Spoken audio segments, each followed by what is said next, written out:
and go. Good afternoon. My name is Norma Griffith.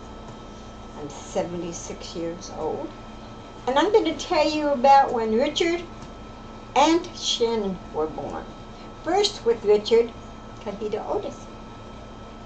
Richard was born in Concord, California, when his dad was in the Marine Corps, and when the day Richard was born, a lot of y'all don't know this, his dad was crossing the international line, date line or something. So Dick never had that day Richard was born. International date line. Yes, the national date line. That's what Dick was crossing, because he was aboard a ship, and the USS Yorktown. And that's the day Richard was born, and Richard was a fat baby. He was 7 pounds, 11 ounces. I cannot remember Richard's doctor's name. That was too long ago, because he lived in Concord, where I would go visit him. But anyway, when I got pregnant with Richard, we were living in Santa Ana, California. And Dick and I had a little apartment there in Santa Ana. Then when he found out that he was going to be going overseas, but first he had to go spend 2 weeks on maneuvers, wherever he did there, I have no idea. But we didn't want to pay the rent for the time he was going to be gone, because really, it was just, wasn't feasible.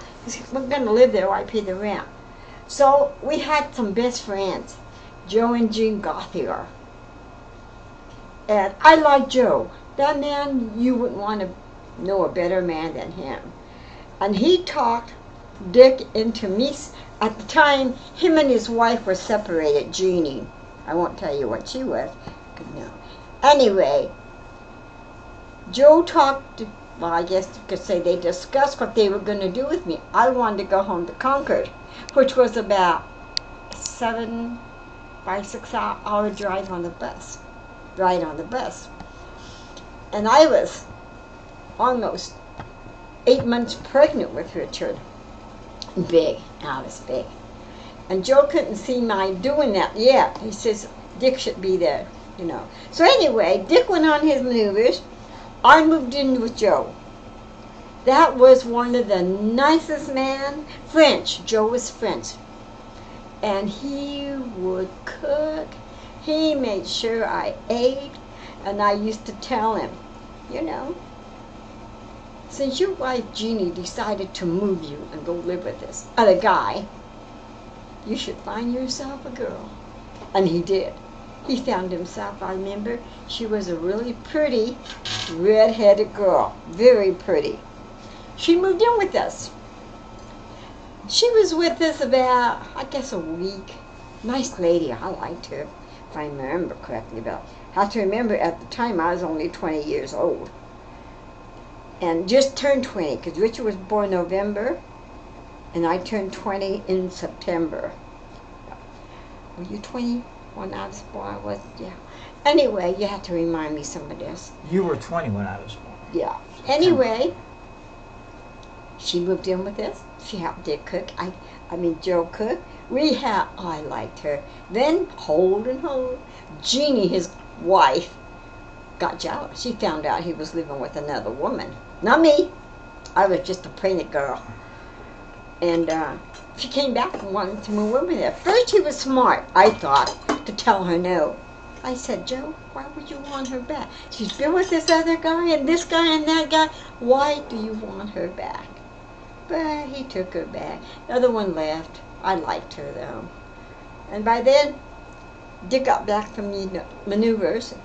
And I don't know why, I just remember Dick and Joe taking me to the bus, the Greyhound bus, to go back from Santa Ana to Concord. And I had remembered that I called my mom and was told her on the phone. We didn't have cell phone. We didn't even have a landline. All we had was you go down to the phone booth, put your nickel quarter in, and that got you a phone call. So I remember calling Mom and telling her I was coming home. So of course she said it was okay. And they took me to the bus stop, got me on the bus, And Dick told the bus driver, she's about almost 9 months pregnant, so you gotta watch her. He told the bus driver, I'm almost 9 months pregnant. I don't think the bus driver really wanted to take me. That's too close. But he took me. He said, put me in the front seat. And he sat me there. And got home. He was supposed to take me to the bus, got off in San Francisco, had to change buses in San Francisco, get on the bus that was going to Concord. So they made me get off the bus, put me on the bus going to Concord, and told the bus driver I was almost 9 months pregnant. And of course, if I remember correctly, he was an older man. Like my dad's age. I guess my dad was an older man. Anyway, they put me on the bus, they sat me in the front, and it was about maybe hour drive from Concord to San Francisco. Yeah. Mm-hmm. And we were right on the road where we went by my house, because my folks lived off the road. Can't remember the street name. So you're like, oh, there's my house. Yeah. And the bus driver stopped. And he drove up, left me off right there. At the front of your door? Yeah, at my house door, yeah. And he horned, And Mom came out, and he took, he had us talk, could they open up those doors to take my suitcase off. Uh-huh. They don't put the suitcase in a bus, they put it underneath the side. Right. Yeah. And Mom came out and thought, oh my God. Well, we talked about it later. Why did he let me off there? I says, well, Mom, if you were almost 9 months pregnant, when you let me off close, he said, so. Well, they let me off. Nice people. They were nice people. And anyway. Oh, that's really nice. Yeah. I was shocked that he stopped. Because I thought when he first stopped, he was stopping at the wrong stop, and that's what I told him. I said, it's not the bus stop. I knew where the bus stop. I ran around that area when I was single. I was 16, 17. He says, I know. No, but he left me off there. I told him I live right there, so okay. But anyway, we went in. My sister Linda worked for See's Candies. You people know who See's Candies is. My sister worked for them. And every week, her and my sister-in-law Rosie, she worked for See's Candy too. That's how my sister Linda got the job. Rosie recommended her. Oh, really? Yeah. And Linda worked 42 years from them and retired from See's Candy. Of course, she met her husband. But anyway, her and Rosie would bring me big 5-pound box of candies, 2 layers every week. Because, right there, Concord. And they would bring me the candy. And I would eat nothing but... And then my mom made tacos. Not your all's tacos, our tacos. Soft, buttery tacos. They were so buttery. Mom would put meat, lettuce, tomato, cheese, avocado, and cream cheese on the... Not cream cheese. Sour cream on the top. Those were my mom's tacos. And you're right about the buttery, you're right. Yeah. Oh. They were so... My mom made me 5. I would eat 5 of those tacos. 5 of them.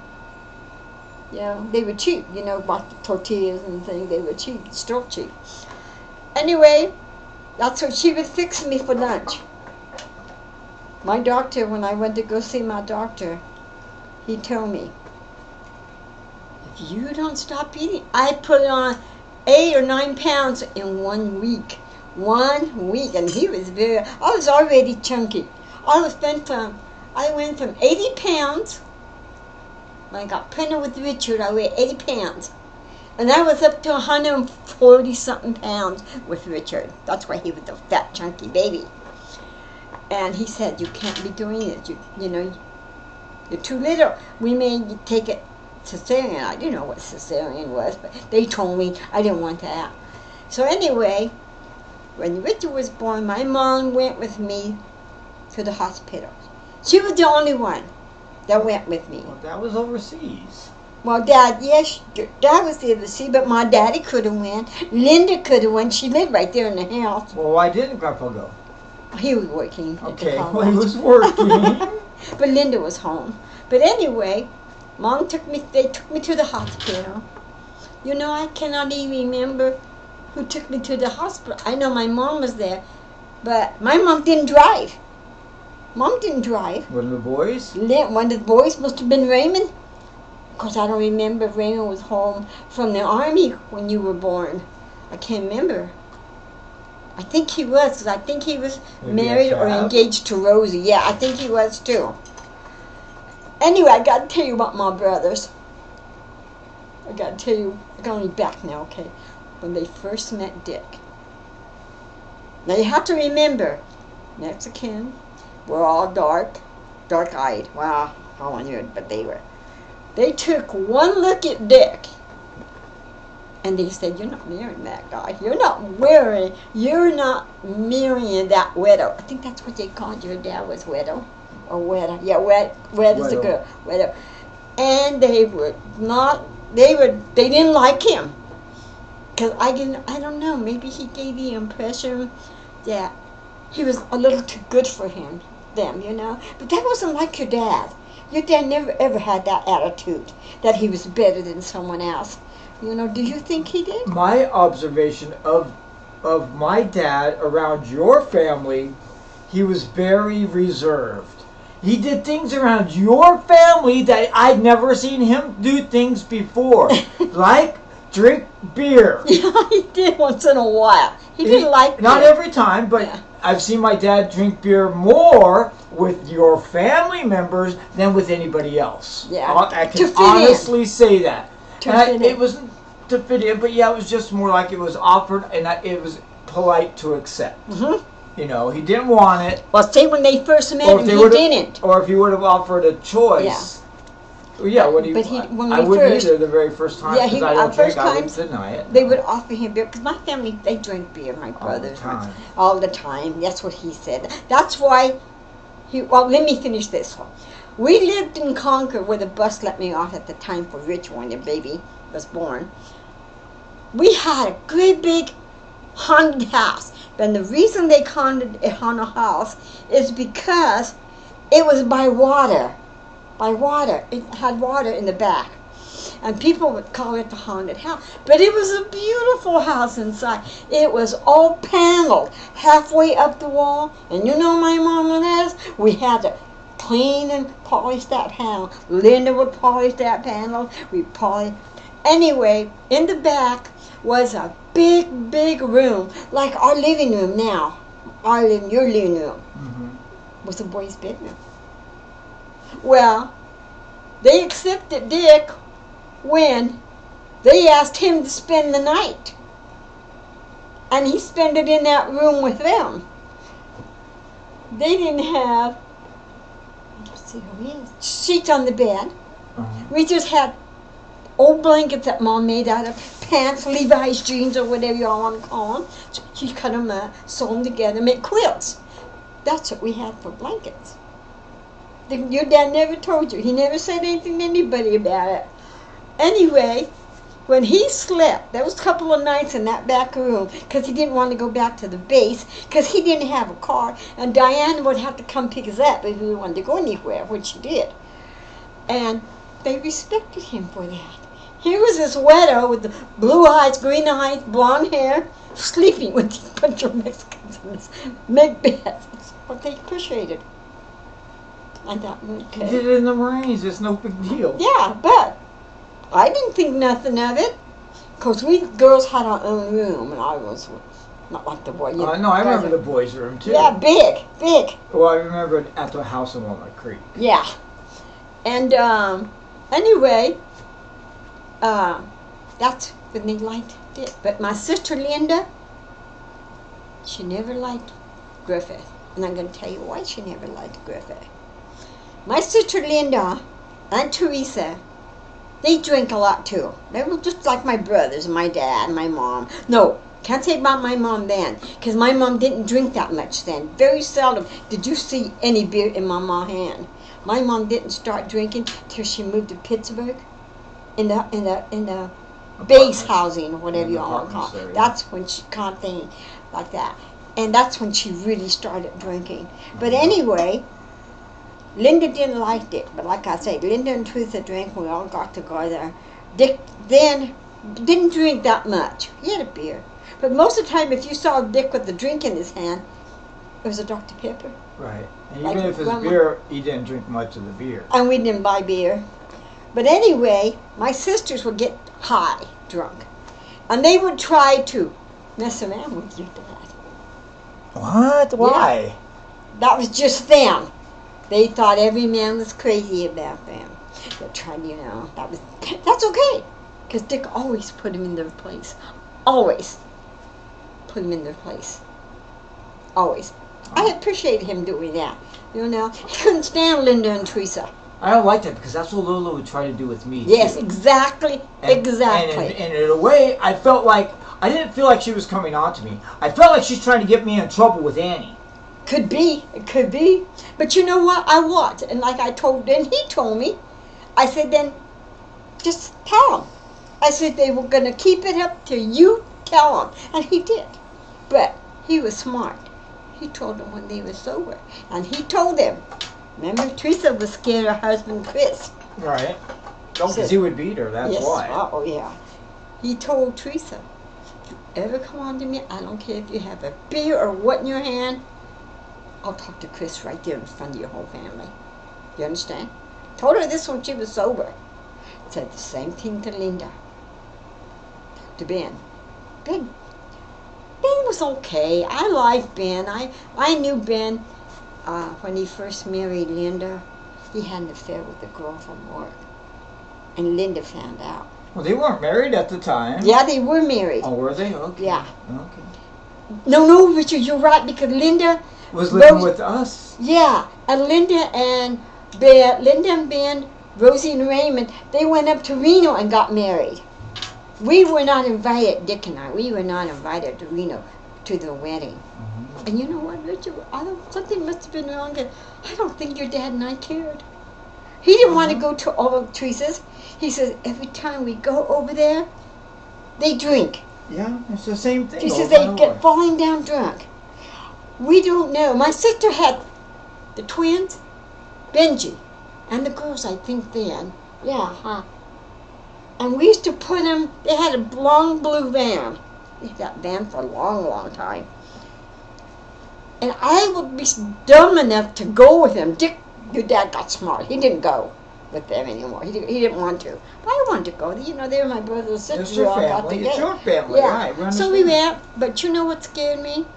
Is, and I honestly thought that Ben was drunk, driving us in this van, coming home from, my sister lived in Pittsburgh. We had to come through Oakland, cross over the bridge, and then go into the Colorado Tunnel to get home. Yeah. I don't know how my brother-in-law, as much as he drank, kept us safe. Well, I found out that Ben didn't drink that much. 1 or 2 beers and he was done. And when I think about it, I don't ever remember Ben being drunk. You know what? Now that I'm thinking about it, I don't think I've ever seen Uncle Ben drunk. I mean, drunk maybe a beer. Yeah, I've seen him drink a couple of beers. Yeah, but But I've never seen him lose control. No. I've never seen him tipsy. No. You know what I mean? He's always been very responsible. Yes. I'll put it that way. He's been very responsible. And he had Linda, myself, Ben, and the twins to deal with.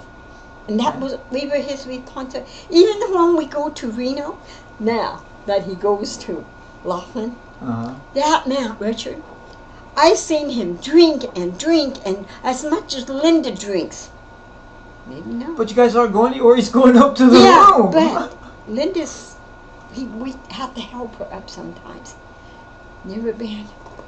Maybe he's got a tolerance or his something. Tolerance and his weight is. Yeah, at the time his weight. He was a little heavier, so it takes him a little longer to get, Yeah, that's what I used to love to go to Reno with Linda and Teresa and Chris, because I was an oddball. Your dad didn't go that often. Can't I think of this? I think he stayed home is when you guys got the videos. I'm not sure. Maybe you were not old enough. You guys know your dad had the plating and all that junk that he worked with. Well, we had all sorts of stuff. I remember when Dad would stay home is when we would do the trains. Okay. We would set up that when you were gone. We would set up my train track in the living room. Is how it started off in the thing, and then I think what happened was we got tired of setting it up every time, so he bought a big old piece of plywood. Oh yes, he did. And set it up on that plywood. He set it up on the plywood so that we could raise it up and lower it down. Yes, he and did. And we could have more time playing than rather than just setting it all up. I remember that.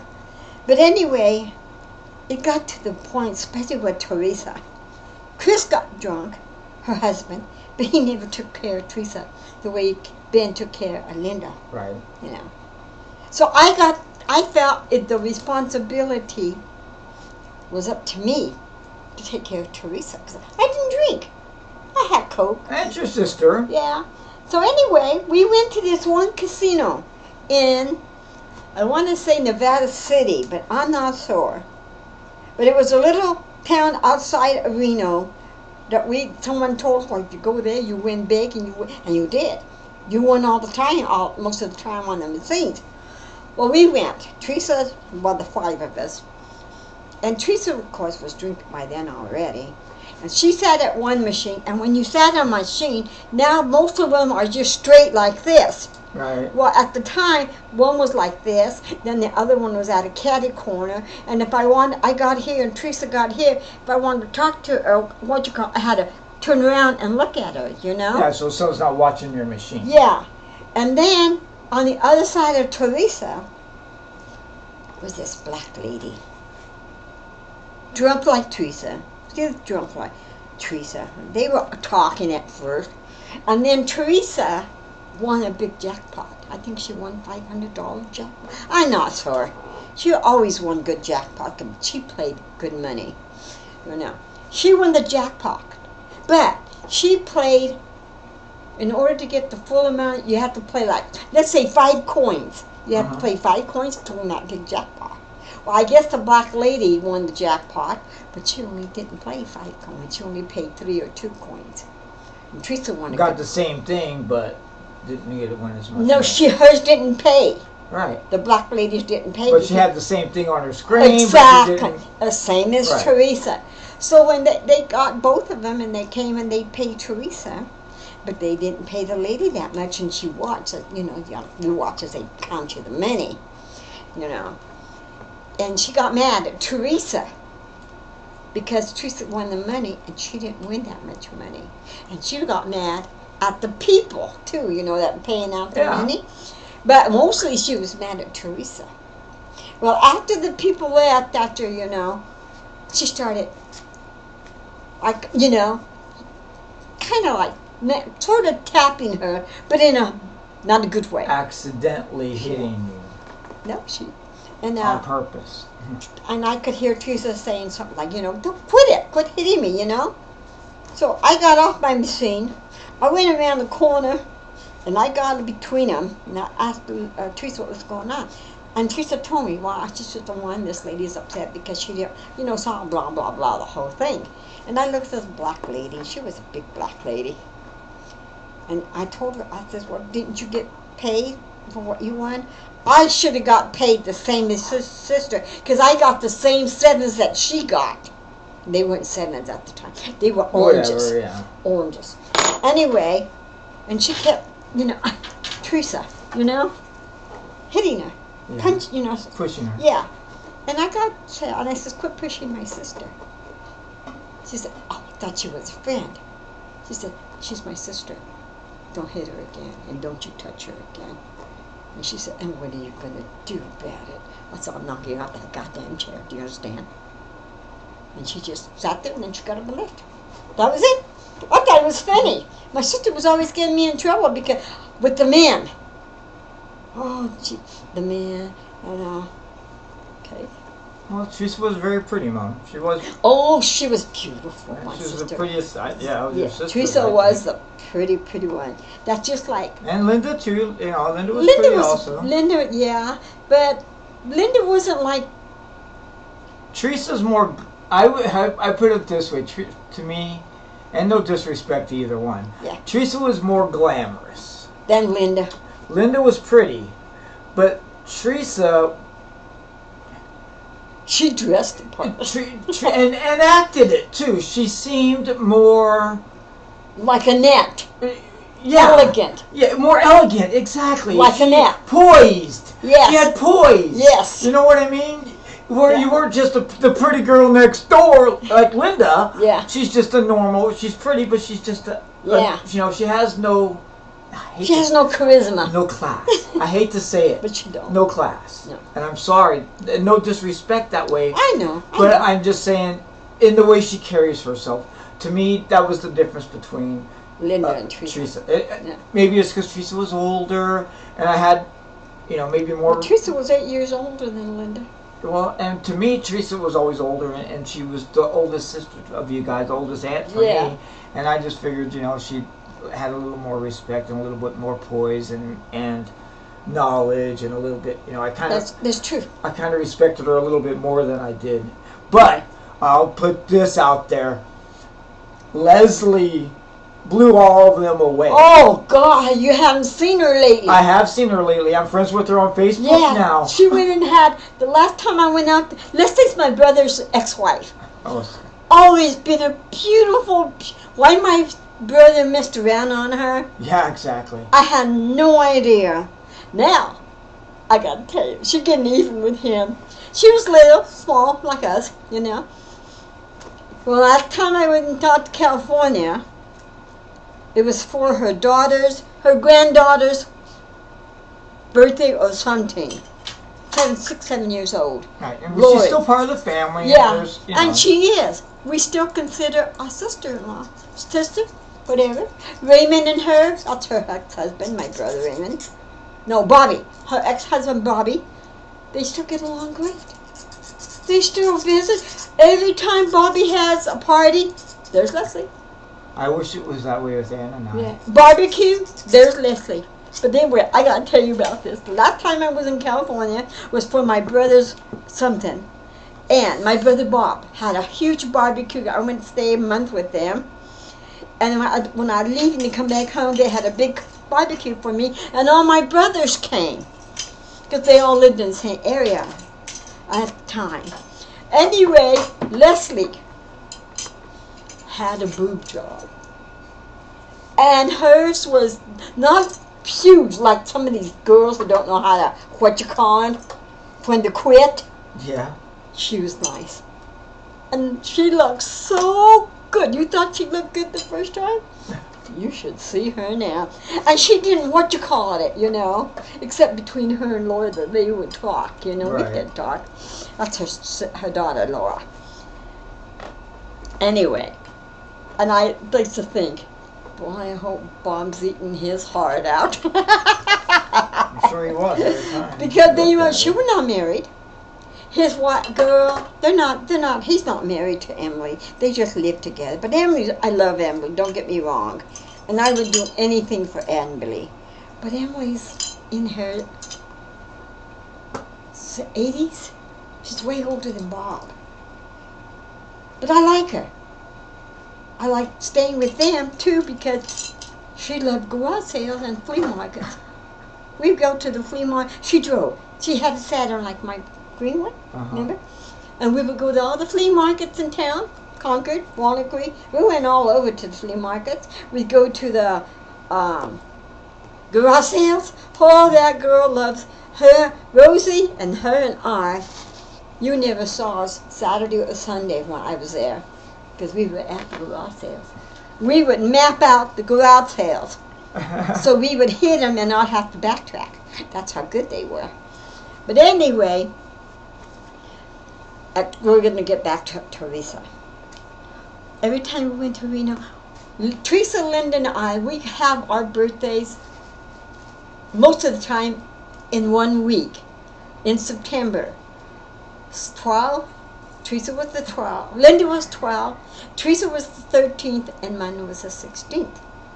And I worked for the post office at that time this happened. I got off work at 4 o'clock in the morning from the post office. And I already had asked Dick if I could go to Reno with just Linda and I and Teresa. Just the three of us went to Reno. For your birthday. For our birthday, to celebrate Papa Man.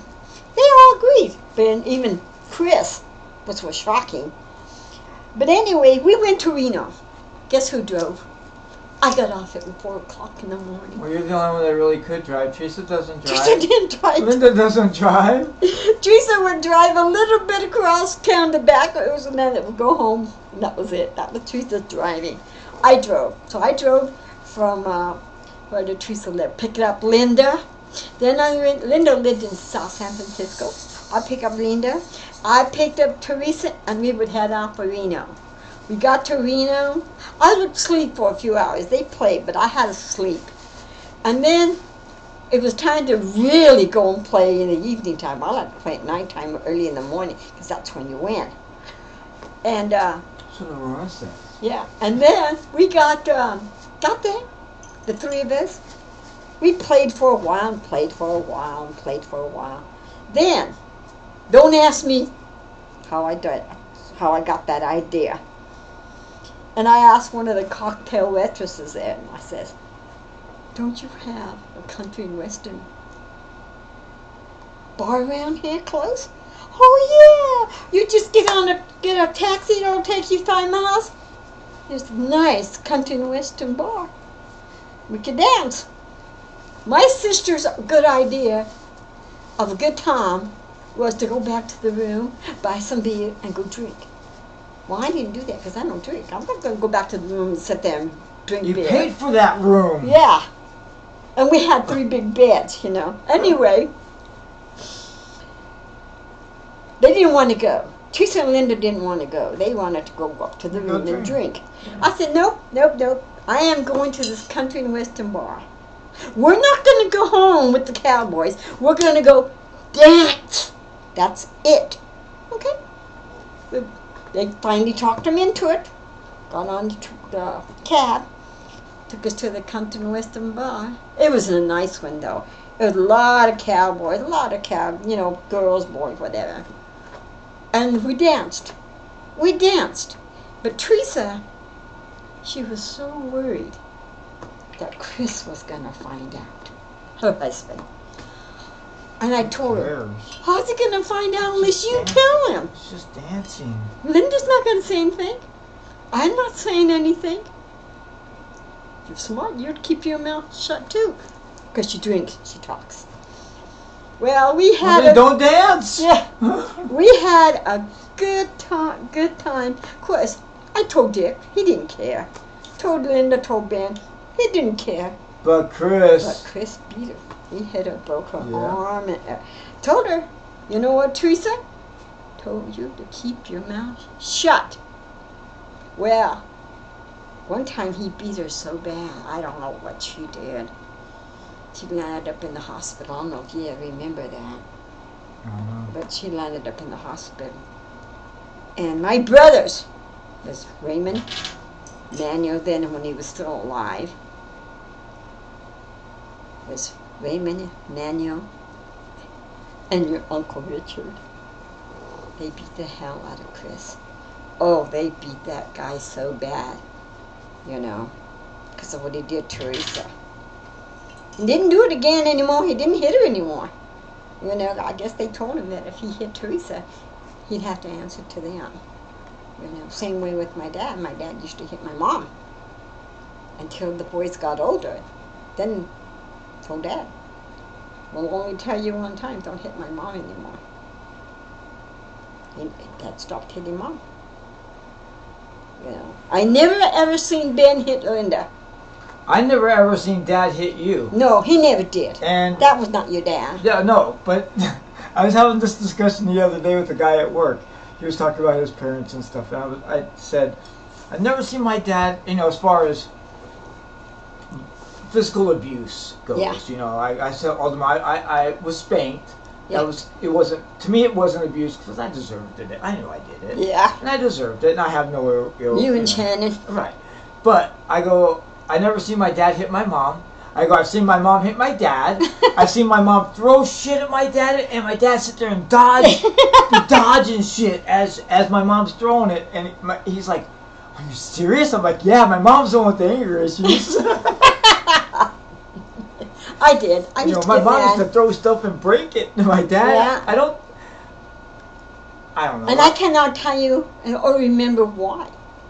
I think the only time and I don't remember, but I think the only time that Dad threw something was like whenever you said I hit his leg with the Oh, bottle yes. or something. When we lived in this house on 7th Street, Richard was just turned 3 or turned 4. I think you were 3.5, almost going to be 4. Remember those big 32-ounce Coke bottles?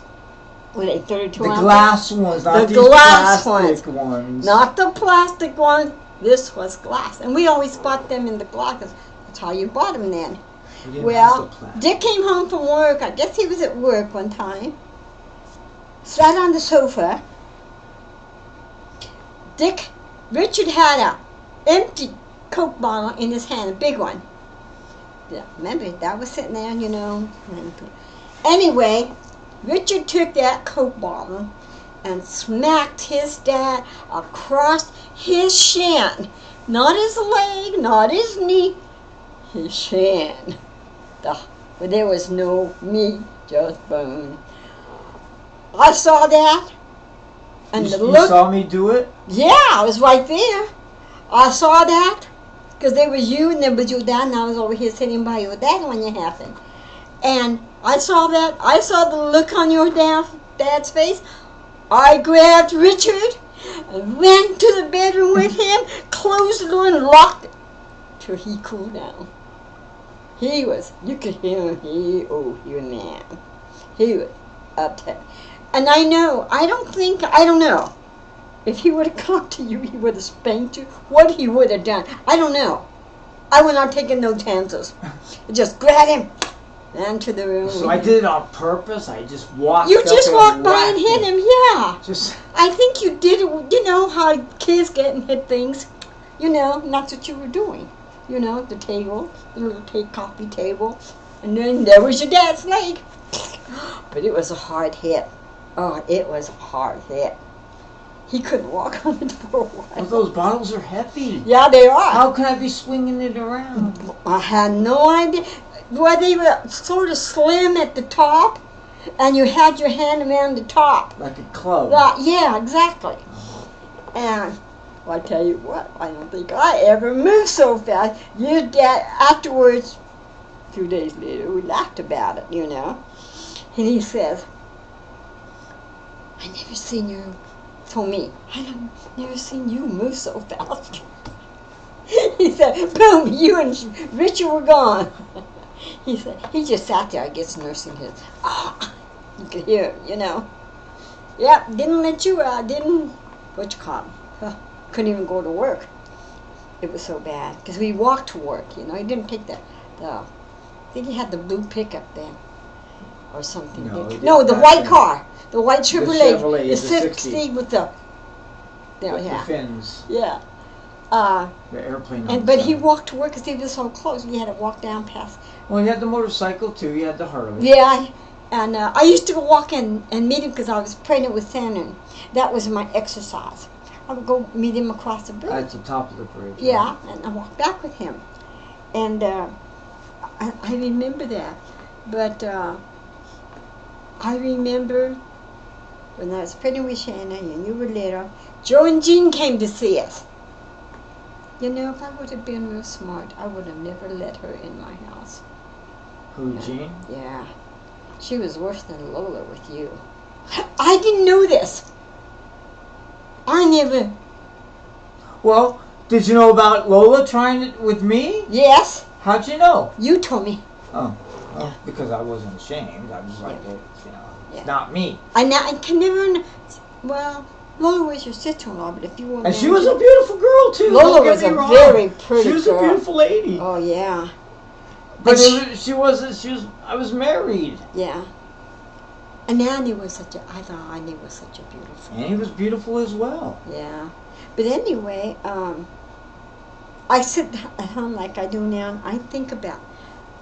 That's why I never called her. When your dad passed, I didn't call her and let her know. I dropped her as a friend.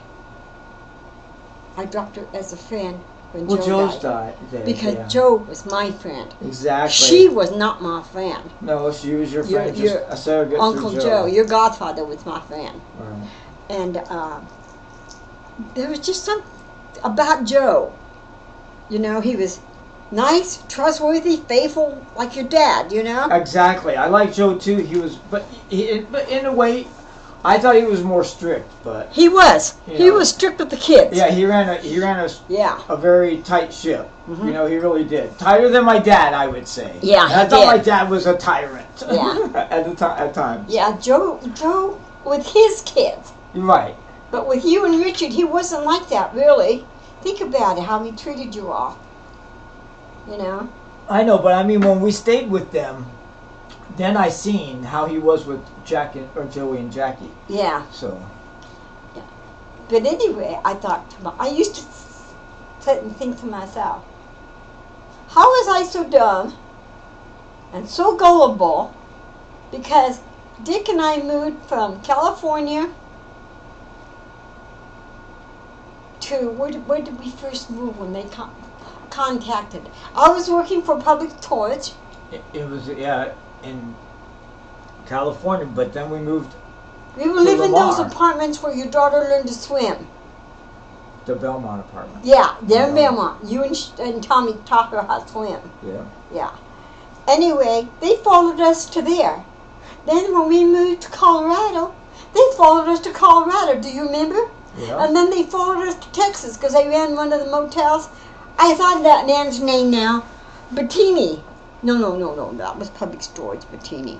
What was the name of the guy we worked for in Pampa?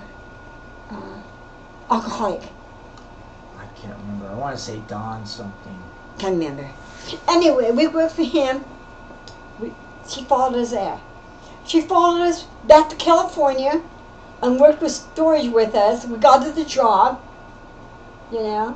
I never told you this happened at the storage in Colma. Remember when I worked in Colma? I don't know if you remember when I worked in Colma. And Joe and Jean were the managers. I was always the assistant manager. I got paid more money because they were more responsible. But I got paid more money because I've been there the longest. And I don't know why they didn't get paid that much. But anyway, they lived on the property upstairs on the second floor. And Joe and I were in the office, and we were on the computer together. You know, he was here, I was here, but he was in his own chair. And we were talking about something on the computer about a tenant. Something wasn't going right or something with this tenant. Right, because you and I were too close, I guess? Or no, the information. Yeah. Yeah, and the information wasn't going in. Then all of a sudden, Jeannie came down. We didn't hear her. I didn't hear her. All of a sudden, she started screaming at Joe. Looked at her, and he said, "What's wrong?" Something about him sitting too close to me, and we were so-and-so. And Joe just looked at her. I mean, she was screaming in the office at us. And I told Joe, I'm going home. I said, I don't have to listen to this, Joe. He said, okay. I went home. We weren't busy. It was not a busy time. I went home, told your dad about it. He said, she was mad, he said, because you and Joe were working together on something. And she's a jealous woman. Yeah. And she was very, very jealous of Joe. I never looked at Joe except Joe, you know? Joe. Right, yeah. Yeah. And the same. Norma Jean, you know? Nothing else. I went to Nuppies. That's who I worked for, the Nuppies. They liked me. They liked me. And I went and talked to, the son hired me. His dad told him to hire me away from Public Storage. And he did. He came and offered me enough money where I left Public Storage, you know. Anyway, I went and talked to Michael. Michael, nothing. And I told him. He says, well, why don't we just move you? If you don't mind crossing the bridge, the cemetery with bridge, and working over here, I could use you in these 3 apartments near San Leandro, Castro Valley, and I worked in Berkeley with Rosie Posey. I don't need you to lose your job. Yeah. I can still use you. And there's Rosie Posey. Remember Rosie Posey? Yes. I think she died, Richard. I can't get a hold of her. Anyway, I said, okay, I said, because I won't work. We're going to do people moving. I don't know, Mom. I'm not nosy. No, you're not nosy. Anyway, I went to work over there, so I had to cross. But they paid to cross the bridge. I had to pay a toll. Mm-hmm. And just one way, though. yeah. And when I went back, I didn't even have to go back, Richard, but I went down and talked to Joe, and I told him that I was being transferred. Do you ask for being transferred? No, Joe, they just need me over here now. I said, you and Jeannie are settled there, and whatever. We got them the job there, and in Hayward, you know. Yeah. Jeannie did not appreciate that. She just wanted to be near your dad. That's all she wanted to do. Be near your dad. After all these years? After all these years, Richard. All these years. I wish I had someone like that in my life that would chase me around the country. Yeah. You Hey, know? now. Girl, kick her butt. Anyway, when they put me over there, we lived in Foster City. Right. Yeah. And they put me over there. It was like a relief, you know. Then something come up in Hayward? Yeah, in Hayward. They transferred Joe and Jean from Hayward, Castro Valley to Hayward. Okay. And Michael asked me, would you go work for them again? I said, I don't really want to. I said, if you need me there, I will work for you there, you and your dad, till they find somebody, their own relief manager. He said, okay. And they did. They hired this lady to be the relief manager. I think I worked for them maybe not quite a month. But there was no animosity between us. I mean, it was like she completely calmed down. And she realized when I wasn't with them, she couldn't say Griffith. Yeah. Oh my God. Yeah, isn't that funny? And I used to go, that's the only time that your dad and I he got angry with me. I mean, really angry. Because your dad didn't get angry that much. It's when I teased him about Jeannie. You know, why don't you go live with Jeannie? I can live with Joe. I like Joe. You know, she wants to come over. She did. She got angry at me. You all ready for this one? Where were we living? Let me think. Let me think a second. We were living where we got Blackie, the dog, that apartment in San Mateo, across the street from that station where Tommy worked. Yeah, it wasn't an apartment. In San Mateo. No, it was a house. They were living in Hayward or Colma. I think it was Colma because they didn't come across that bridge too much. Anyway, we invited them over for dinner. And Joe didn't have any teeth. You know, didn't have any teeth. And I was making spare ribs. Barbecue ribs. Do you remember that? Well, why would you make that if he didn't have any teeth? Wait me finish. I put the ribs in the oven, and I put them in at such a low heat that by the time they got there, and they were going to eat, the ribs just fell off the bone, and he could eat them because they were so tender. Okay. He could eat them without his teeth. That's why I made them that way. Jeannie had a fit. They left. She wasn't going to let Joe eat those ribs, and I went through a lot of trouble to do that for Joe. I knew he didn't have no teeth. I knew he didn't have any problems Why are you so nosy? eating because I've never seen the people before. Who cares? Well, I wanted to know who they are so I could introduce myself and say hi. Well, why don't you wait till you get moved in and settled in, and Yeah. then you can do all that. Anyway, Richard and I thought, Dick and I laughed, and I said, what did I do so wrong? Because she could not make spare ribs for Joe like that so he could eat them without his teeth.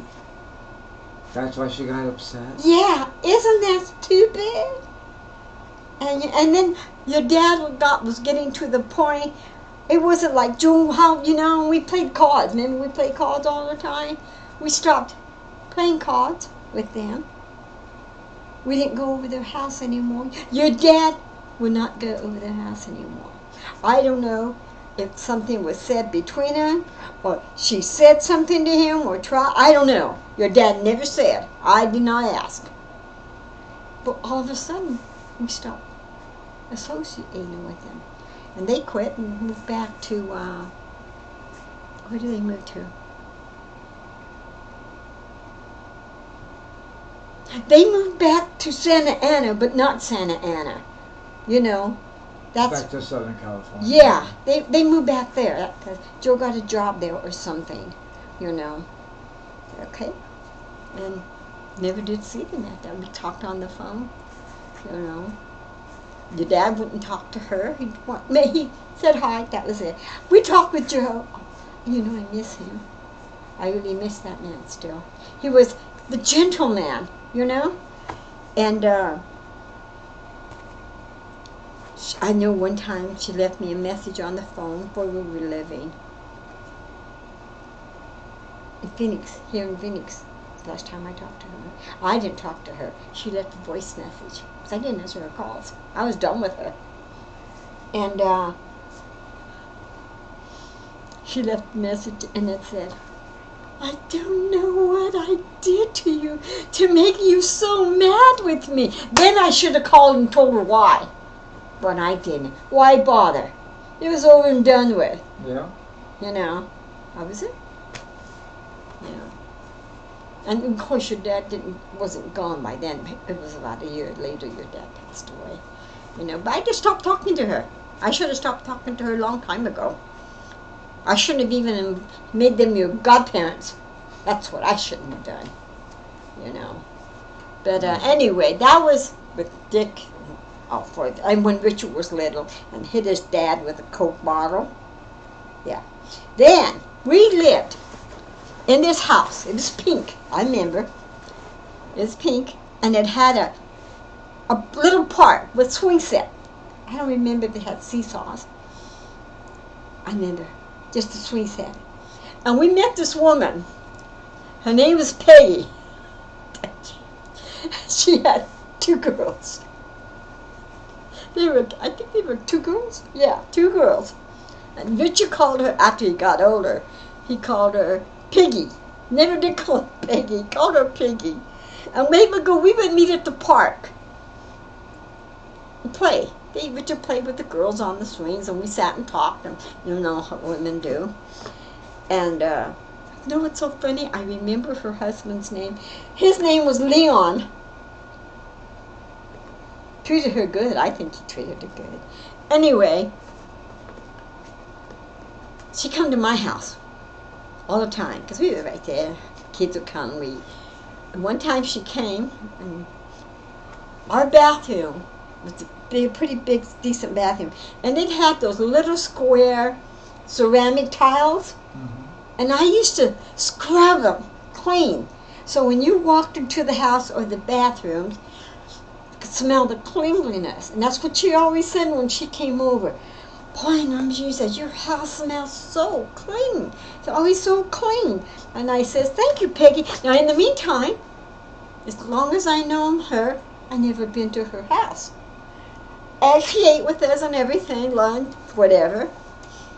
And one time she says, oh, why don't you and Richard come over to my house for lunch? Okay, this woman invited us over to her house. We must have known her for months, huh? I can't remember. So we went. Got Richard all cleaned up, bathed him, dressed him. I did the same thing. When we walked out that door, we were pregnant. I was pregnant with Shannon. And we walked about a block, I think, a little over from the park she lived. And we went into her house, and Richard threw up. I mean, he literally threw up. Her house smelled so bad and was so dirty. It wasn't dirty, it was filthy. Rich and I went home. We didn't stay for lunch. We went home. And and the thing is, I liked her. She kept herself pretty reasonable, and the curls. But I asked her, we went over to her mom's house. Her mom had a nice house. Went over to her mom's house. When you walked in her mom's house, super clean. I mean, clean, clean, clean, clean. She says, this is why I keep my house the way I want to keep it. You use an ashtray, it was clean. She took it, cleaned it. Everything was just so clean. She says, I always told myself, when I get married, I'm going to keep my house as dirty as I want. And she did. It was so filthy. She was a challenge to her. Yeah. She lived up to it. But you know what was so funny about this girl? She was nice. Like I said, I liked her, but she was getting heavy and she got sloppy. Her hair was tringy. But yeah, the butcher, was it in San Bruno on the corner? I can't remember where this butcher's was. But we would go there and get our meat fresh sometimes. And the butcher guy fell in love with Peggy. You didn't know that. Big old guy butcher. He just loved Peggy. She divorced Leon and married him. Butchers make good money. Yeah. Anyway, that was They were good too. Yeah, and she introduced me to him as her husband, and I thought, oh, okay. I didn't know. Of course, we didn't stay in touch but it was so funny when she says, this is my new husband. Okay. I can't remember. Yes, you know what his name was? You ready for this? His name was Lamar. That was his name. Lamar. I was going to say, the only butcher shop I know there in San Bruno area is... on that corner. On the corner there, right off San Bruno Avenue. Yeah, that's the only one I could remember too in my mind. As far as a there was another butcher one. shop you walk into, and it's just meats and... Yeah, when Richard and I would go, we would take Shirley and I and Richard Leo, and I know you told me his name. It was Larry. Shirley and I, Larry, the four. There was 6 of us with me and Shirley. We would go to the park. We would take you to the park, and we'd let you guys play. Well, sure, of course, we'll always just sit there and talk. Well, one time we went to the park, and it rained. It rained. And here you guys were in strollers. Rich Shannon was in the stroller. You and Lydia was walking. Yeah. And no jackets, no nothing. And couldn't do nothing about it. We had to get home because Lydia was coming home and Shirley had to fix his dinner, and your dad was coming home. So we thought, well, you know what? It's not going to hurt for the kids. Is that you? Yeah. To get a little wet. Well, here we were walking home. It started to really rain, and we would stop and in the doorways of the stores. And one of them happened to be a dry cleaner's. Hmm? And what the dry cleaner man did, he came out, and he looked at Richard, and he looked at Shannon and Larry. They were babies. He went back and he got plastic that goes over your clothes. Yeah, and he put one on Richard and Elio. Just so over our heads, like. Yeah, and then he put one over. Yeah, and he put one over the strollers, and he gave us one. We got home. We were wet, but not like we would have been. Because we had to go by the 7-Eleven and cross El Camino. That's how far out we went. And we got him home safely. But I thought, that was a caring man that he saw us in distress. And this was his way of solving it. Yeah. So anyway, that was how we lived in San Bruno with Richard. And Shannon was born there in Burlingame. Shannon was born in Burlingame. August 30th, was Shannon's birthday. When I went in to have him, it was the hottest day of that year. Hottest day. I couldn't tell you what the weather was. Dick could tell you. But here I was, in the hospital, in labor with Shannon. No electric in the hospital. Something happened and they lost their electric. So we had no air conditioning in there. Here was Griffith, sitting in the chair. I was in the bed, of course. And he was sitting there with a cup of ice. They'd given him some ice. I couldn't have any because I was too far in labor with Shannon, you know. And your dad would sit there with his glass of ice and look at me and go, oh, this is so good. You want some ice? He never gave me any because he couldn't, you know. But the nurse came in and she gave me some ice to suck on so they cool me up. That's what your dad did when Shannon was born, you know. Had me studying there for us and him sitting there like, just like this with the ice cup of ice. It was about this big, wasn't big. And it was chunk up, and it was square ice, pieces that big, just sitting there eating ice. And I told him later, I says, you don't know, if I hadn't been hurting so much, I'd have got out of that bed and smacked him one, you know. But anyway, that was when Shannon was born in Burlingame. And Richard was born in Concord, and they said, Concord's clear on the other side of the bay. You have to go through the Hall Tunnel. You have to go through Oakland. But my parents lived in Concord/Walnut Creek. Yeah. Do you remember when Mom and Dad lived in Walnut Creek up the hill? Mm-hmm. We left you there with them sometime. We left you with Mom sometimes. Yeah, I remember that house right there where Grandpa worked at the car wash. Yeah, down the hill. Mm-hmm. And then that had that guy, his name was Albert, lived in the back? Yeah. Yeah, and then was that his name, Albert? Yeah. Okay. And then he was kind of a creepy guy, but at the time we thought he was creepy, but I'm sure he was just a normal kind of guy. And then across from you, from Mom's house, was the Galeo's kids. All the next kids come over and all play. Linda liked the Galeo boy, and he liked whatever, you know. I remember that big pine tree there in the yard that Anthony tried to climb. There was a big pine tree. I got it up to like the 6th branch, but I couldn't go any higher. Did you know that Anthony graduated? Yeah. I did not know. Yeah, there's his graduation pictures. Yeah, that's how I knew he graduated. And I asked Linda, and you know what she said? Huh. He never graduated. I mean, there's something wrong with Linda. Did you show her the picture? No, I don't know if she saw the... no, I don't have the picture. It's on the computer. Yeah. But you could have pulled it up. She don't look at she don't want to look at those. She don't want to look at when Dick and I were in Lamar and the swing and you kids were... She don't want to be bothered with stuff like that. Like, you know, she's not into it. That's just her. Okay. But I got to tell you, when I grew up in Texas with my dad, my Aunt Nora, she had to weigh 350 pounds. Maybe she was 5'1" or 2. But her name was not Monor. I was more in California. My Aunt Molly, Aunt Molly was my daddy's sister, and Nora was my mom's sister. No, yeah. But anyway, when we lived in Texas and we were kids, what was her husband's name? I want to say Uncle Frank, and I think I'm correct. I don't know. Anyway, we'll call him Uncle Frank. He worked on the farm for these people.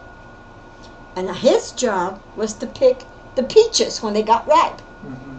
Well, as being kids, we went and picked the peaches for him, but they were hard, like a rock. And we weren't supposed to pick them. You're supposed to pick the soft ones. Yeah. So we didn't know what to do with the peaches. And at that time, I know you all basically know what an outhouse is. We took all those peaches and threw them down the outhouse. Uncle Frank got so mad at us kids. We couldn't go over there and visit him anymore because Daddy's kids were not good kids. We were not good kids. We did not mind anybody. You know, so we never Do all went. those pizzas down the outhouse. We What do you did. expect? We did. And you know what? He was right. We would probably were enough if they would have sent out a day or so. They would have been ripe enough to pack. They would send them into the city, you know, off the farm, the city. And I remember, I'm Frank, but I remember Aunt Molly. She was, I mean, she wouldn't fit much her. Anyway, what is it? I know the name of it in my mind, but I would not eat it because she forced us to eat it when we went to her house and we ate dinner with them. Slimy stuff. Rhubarb. No, didn't like rhubarb, still don't. It's a slimy green thing about so long. If you, okra. Okra. When we cook okra, because I don't like it. My mom cooked it, fried it, but she cooked it in cornmeal, and it was crisp and cooked in the inside. When my Aunt Molly cooked okra, it was like you were eating. We thought it was like that. Slime from your nose, you know. It couldn't eat it. Could not eat that. We literally got sick. So, but even now today, I'll make okra once in a great while. But every time I look at that okra in the store, that's the thing I think about. Aunt Molly, they would just eat that stuff. The kids, they're kids. Yeah, I'm not an okra fan either. Yeah, and well, we didn't eat it. None of us. No, I didn't like it. No. I tried it at other people's house. I didn't care for it. But you know, yeah, I don't. But you know, I sit and think about Aunt Molly. That was Daddy's sister. Huge woman. Yet none of us girls were that big. But Linda's girls, like that. Anyway, there was Daddy's sister, Aunt Molly. There was Daddy's brother. You never knew him. Uncle Mike and Aunt Gloria. They lived in Trinidad. And Uncle Mike didn't speak much English like our dad did. And Gloria did. And we would go over their house and play with kids. That's when we were little kids, you know. That's when Grandma lived right next to them, you know. And she gave her house to one of the girls, Chewy. Linda thought she was going to get the house. Linda did. But Grandma didn't give it to Linda. She gave it to Chewy. Well, Chewy was there growing up since she was a baby. Linda was gone married to Ben, you know. But Linda honestly thought in her mind that house in Trinidad was going to go to her. That's what she used to tell us, all the kids, that was her house. You know, it was not her Did she house. say Grandma promised it to her? Yes, Grandma promised to her. Uncle Mike knew about it. Aunt Gloria moved it because they were living with Grandma too, you know. And she kind of like, Grandma's leaving me her house. You know, Linda. Okay, Linda, okay. Is it because it's a witch thing? Yeah. Oh, Linda was a witch. Anyway, she didn't leave the house to Linda. She left it to her other granddaughter, Chewy. Is Chewy a witch? I don't know. We did not really associate with Uncle Mike's kids, even when we were growing up. They did not associate with us. And they were Almarises just like we were, because Uncle Mike was an Almaris, you know? They were your cousins. Yeah. But I don't know why they didn't associate with us. They didn't. You know, we went over to their house. We would go over to play. They were over there playing, and we were over here playing. We played with them ourselves. The only time we did anything together is watch the drive-in movie. That's the only time. I'll go over to Grandma Morris's house, and Grandpa would put the blanket on the shed, and we would sit there with pillows and watch the movie. Then they were there too, you know. But you know, I could not even tell you who all the kids were and how many they had. But I could tell you my mom's brother, Uncle Raymond, and Aunt Nina. They had 4 kids. Remember the film, and you were doing the film about Lamar, was those in the swing, you know? Then the last part was the dark-headed girl, and you said something, don't know who this is. They're my niece. Dolores. Oh, okay. Your nieces? Because you Well, you know what? Maybe we'll do that later, Yeah, too. she was related. She loved ice cream. Whenever we went and saw her, she'd be not what big deal of ice cream for each one of us. It was just you, me, and your dad. Then, and she'd come out this. But her name was Dolores. There was Jimmy. There was Dolores.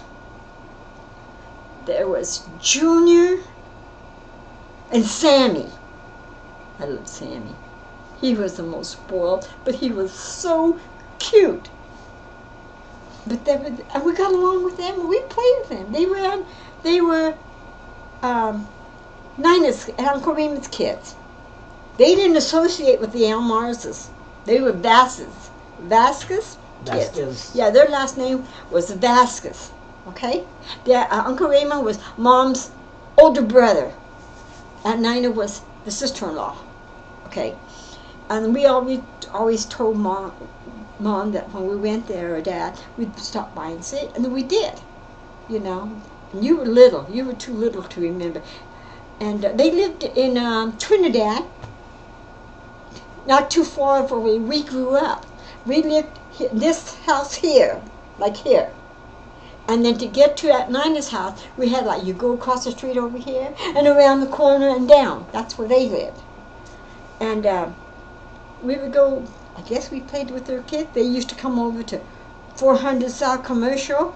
Because in that film, is it in that film that you're going to play? No, it's not.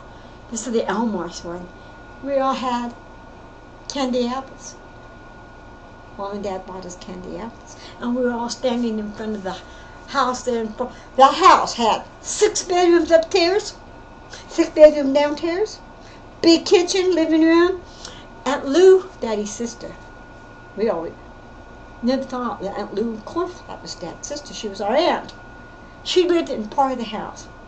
She was called the Clown. Remember Tommy and them teasing me about calling? They told me when I got old, you all were going to dress me up like the clown and everything. Oh, yeah. Aunt Lou was a clown. Her makeup, and this was back in the 50s, yeah. She was like the what do you call it? I call them, to be nice, the ladies of the night, That was my Aunt Lou. Her husband, Uncle Johnny. God, you talk about a good-looking man. That man was good-looking. Gosh, I didn't know it then when I was a kid. But as I look at the pictures now, I got a picture of him and Daddy together. And Aunt Lou was a redhead. The color of Benny's hair, the red. But hers was fuzzy.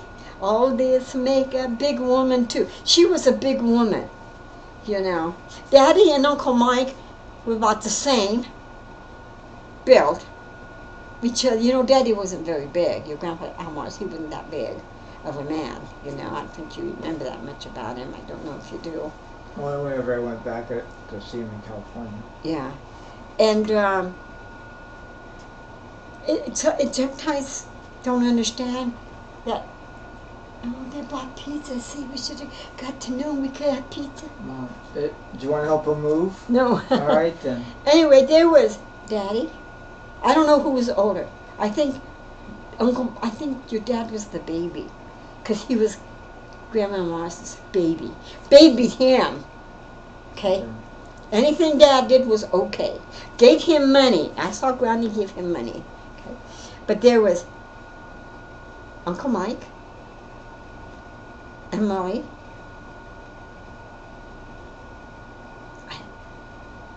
I don't know. I think Grandma and Mars only had 4 kids. 2 boys and 2 girls.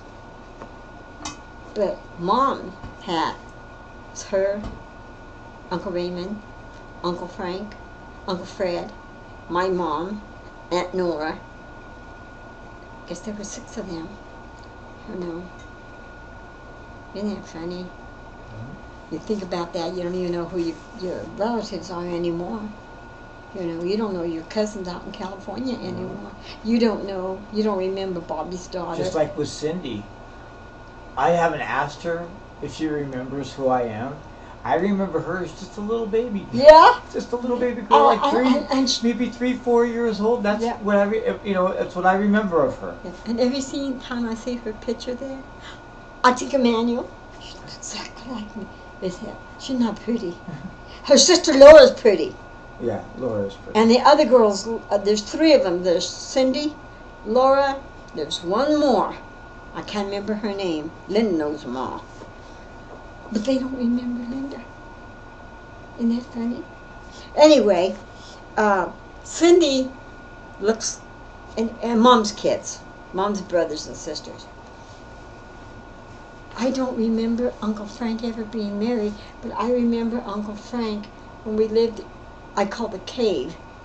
Uncle Frank lived across from us, like from here to the apartment. His house had a little fence around it. We used to go, never went in his house. Talk to us outside. He'd come and he'd talk to us over the fence. That's what Uncle Frank did. I think that's a cool thing. Yes. Keep your distance. I don't need you in my house. Your kids. Exactly. You know. And Uncle Raymond, Aunt Nina. I liked Aunt Nina, Uncle Raymond. Uncle Raymond was not a good man. Uncle Mike. Uncle Mike was just like your Grandpa Alvarez. He did not drink. Aunt Gloria, Uncle Mike did not drink on the Elmore side. They did not drink. I don't know. I don't think Aunt Molly and her husband drank. I really don't. Anyway, I don't think anybody in the Elmore's family drank except my dad was the borracho, the drunk. I guess that's why Grandma babied him, what to call it. He used to have to spend nights over at Grandma's house. I guess my mom threw him out. Yeah. But anyway, that's how I remember Daddy's side of the family. Okay? Mom's side of the family, we had cousins, and I already told you all this. We had redhead, not the redheads, not the orange redheads. This was flaming redheads. Curly, big blue eyes. These were our cousins. They lived in Trinidad, but we only saw them a couple of times. I guess they didn't associate because of Daddy being a drunk, you know. But anyway, we only saw them once in a while. Then we found out in Trinidad we're related to the Durans family. And Dick and I went to Trinidad. That's when we went to see Aunt Nora, Aunt Frank, Uncle Raymond, and Aunt Nora. We wanted to go see the Durans, Mom's side of the family. He was a manager of the Safeway. And I wanted, but we couldn't find him. I think he was off that day, And here were these 2 white people looking for this Mexican man Duran. They didn't tell us where he lived, Isn't that funny when I think about stuff like that? But that was the whole Mom's family and Dad's family. Mom had, now that I think about it, Mom had more brothers and sisters than I thought she did. Daddy only had, I guess, a few, that I remember. I know we only had the one brother, Uncle Mike, because Grandpa Florentino was Grandma's boyfriend, or husband, or whatever you all want to call him. And I wish I would have kept touch with Dolores and Jimmy and them, But Linda went to go see them in Denver. And she said she didn't like them. She says she called my Uncle Raymond. They were taking foster kids for the money, And I don't know if they cared for them, but they money. And Linda told me they always asked for girls because Uncle Raymond was a child molester. That's what Linda told me, okay? Richard, I don't know. Uncle Raymond would come over to our house when we lived in Trinidad in that great big house to see Mom. He never bothered me. I don't know if he bothered Teresa. Oh, I knew he bothered Teresa. One time. Only one time. He come home to the house drunk. We looked at our bedrooms were upstairs. Go up the stairs like this. And there was like landings and the rooms were around. Bathroom over here. One bathroom. And Teresa's bedroom was, she went up the steps. Teresa's bedroom was here. The boys' bedrooms were up this way. Mine and Linda's bedroom, Linda was little. Now get this. Linda was little. Teresa was still either in high grade school or maybe her first year of high school. I wasn't sure. I was little. Anyway, I remember her yelling and screaming at Uncle Raymond. So I got up out of bed, went in her room, and he was trying to mess with her, I guess. Oh man, I was down the stairs and went and got Daddy. Daddy, he went up them steps real quick. Uncle Raymond was gone. Never come to our house again. So I guess he did try something with Teresa. But nosy, me, me, nosy. Anyway, Teresa, Linda, always said this one bothered her, this one bothered her, bother her. You have a mouth. Use it. She claimed that. Yeah. What was Garcia's first name? Chris. Uncle Chris messed with Teresa's oldest daughter. Roseanne, the older one. Marie. And Linda. He had raped all three of them. And I told Linda, did you tell Ben? No, she wasn't married to Ben yet. That was before she met Ben. Okay. Well, her and Teresa worked in this bar all the time. They're always drunk. I know. And she said the same thing about my dad. That's where I drew the line. She didn't talk about my dad like that. I don't care who she was, or even today. I tell her when she tries to bring it up, don't talk about my dad that way, Linda. I don't want to hear it. You could have told my mom. Why didn't you tell my mom if that's who you thought was happening? And she said he was messing with Manuel's wife, Martha. Martha never said anything. And Martha, I think, would have said something, because that was just Martha, Anyway, this was Linda's story with my dad all the time. All the time. Never did say anything to Mom. My mom got dementia, couldn't tell. But I used to think, Richard, when I was a little girl, I had to be 6, 7 years old when we'd go stay with Grandma Elmore's. Mm-hmm.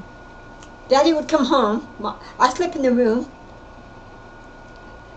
Daddy would come home, drunk. I guess Mom threw him out. I don't know. I'm too little to know. Daddy would come, and he'd sleep with me. Sleep with me. Never, nothing with my dad. Never, and this man drunk, And now when Linda would say this, I would think, Richard, I'm sorry, to this day, as I sit here, I just don't believe Linda. I honestly do not believe Linda, I know he and my mom argued till the day he died, but that's what I remember about the Almaraz family and the Vasquez family. And the Duartes. And the Duartes? Durant. The Durant. Durant. And my Aunt Nora's last name was Gamboa. Uncle Frank Gamboa. Loved banjo music. That sounds Italian. I don't know what it was. You don't think about that when And Richard, when we moved from Texas, after Mom and Dad had fallen out, after the chicken ranch, we moved in with Aunt Nora, and she put us all in a garage. That's where we lived. I didn't. They took me out of school, out of high school, and put me to work with Mary Ann, taking care of her kids. How old was I? And how old were you when you're about a sophomore? 15, 16? Yeah, about 15. And they put me to work. You know what she paid me a week? $20 a week. 25. You know why I remember? Because every payday, Mom was there and took $20 from me. I got tired of it after a while. But she didn't give me no money for nothing. $5, what are you going to do with $5? Nothing. So I said something to her one day. We were sitting in the back of the car. I don't know who brought it or what. We happened to be in the car, but she just came to get the money. That's all she came for. $20, I guess, was a lot of money then. It's enough to drive across town for. Yeah. Anyway, she slapped me. She slapped me. Because I didn't want to give her the money. I could have used the other money for personal items you need as a girl. And you know, if I wanted to go get a Coke with a friend, Diana, I didn't even have the money to get me a Coke. That's a shame. I'm working and I have no money. So after she hit me, then I already met Diana. I was going to the college where I was. I got another job. I looked in the paper. That's how resourceful I was. I was mad. Okay? Got me a job. Babysitting job. Cute little baby boy. Oh, Richard, he was so cute. Your dad just loved that little boy. He would come over and play with that. I knew your dad then. You know, we started dating then. And I was making, I think then she was paying me $30 a week. That's what she was paying me. I had money. I want to go get a hamburger. I went and bought me a hamburger. If I wanted to buy Dick and I a hamburger, I bought it. Because Dick only had so much money. He was a Marine. He didn't have much money. Yeah. And, you know, and why my mom did that? She didn't do it to the boys. She gave our money to the boys that we earned. Linda didn't have to work. Linda was the baby girl. She didn't have to work.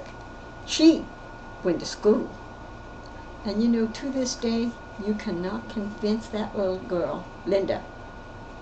I could tell you how she walked from our house. Mom and Daddy lived in Walnut Creek on North Main. Above a little hill, our house was on a hill by a church. Linda would have to come down the hill. She could take the bus, but she didn't. And walk from here. It was like walking from here. It was ways. I don't know how she walked that far, but she did. From like here to Walmart or? But about like to Walmart, yes, by Just herself. 1 mile. Every day. You know what? And I tell her, Linda, I can't understand how you walk. I can even tell you, I remember what she wore to school. Well, she would share her story. She didn't walk. No, she didn't go to school. Oh. Mom took her out of, when we moved to California, Mom took her, put her to work. She didn't do anything but work and work. So she did not. She went to school. I know I was 4 years older than Linda, you know. It's so funny, like, I think, we must have had different mom and dads. We must have had a different childhood. Because her childhood, it's like, not like our childhood. It's not like what you remember. Yeah, nothing. So I guess maybe I remember wrong. But I talk with Bob, and Raymond is who I'd call when I call for Linda. And she makes me cry, and she gets me all depressed, and I'm thinking, maybe I'm wrong, you know? I call Raymond, they're in Modesto. And I ask him and Rosie, you know, and she says, no, we remembered when Linda walked to war school. We remember when Linda lived with us. We remember this. I said, well, Linda doesn't remember. All Linda remembers is you and Raymond, she worked for you and Raymond with the kids, and you never paid her. But I knew better, you know? Same with when she lived with Teresa. Maybe somebody told her that. I don't know. But like I told Rosie, I call Rosie once in a while, and I said, Rosie, did we, what you call him? And she always goes, Norma Jean, of course not. You know, here, let you talk to Raymond. And she lets me talk to Raymond, and Raymond tells me, no. He said, there's something wrong with your sister. That's what he said. It's about Linda. He said, there's something wrong with her. I thought, oh, okay. You know, like, but Linda's kids, the twins, do you remember when they were growing up, what did they do with those kids all the time? What do you mean? Oh, we went to Great America. They took them to Great America. They brought them out to Texas to see us. When we lived in Lamar, remember they brought us to see them? They went camping with those kids. Yeah. You ask them. I mean, you ask them what Linda and Ben did for them. Not a damn thing. I'll tell you, my mom and dad never did anything for us. I remember what they did for those kids. Yeah. What are they doing now? Do they have electric? Yeah. Sometimes I feel like telling Tammy, don't you remember living 40-something years with your mom and dad, not paying them a penny, and now you finally got your own apartment with John, you know? And are they still paying your car payment? They're making Lexus $500 a month well, car then there payment. you go. See, I'm sorry. And Lexus is the granddaughter. Now they're money for the baby. Yeah. You know, oh, we bought the baby this, it was $100. But if I had money, you know what, I would do the same thing. So, Richard, you know, that's what we do. We spoil I our spent kids and money grandkids. on my skater when she was a baby. Your dad and I spent money on that little girl. We took her everywhere with you guys, remember? We took her and Tammy to Green. I got the pictures. Yeah. To Great America. But you don't think she'll remember any of that? Yes, she does. Oh, she remembers us taking her and Tammy to Santa Cruz. Santa Cruz and them in the water. I got that on movies. Yeah. They're playing in the water. She said, I remember that.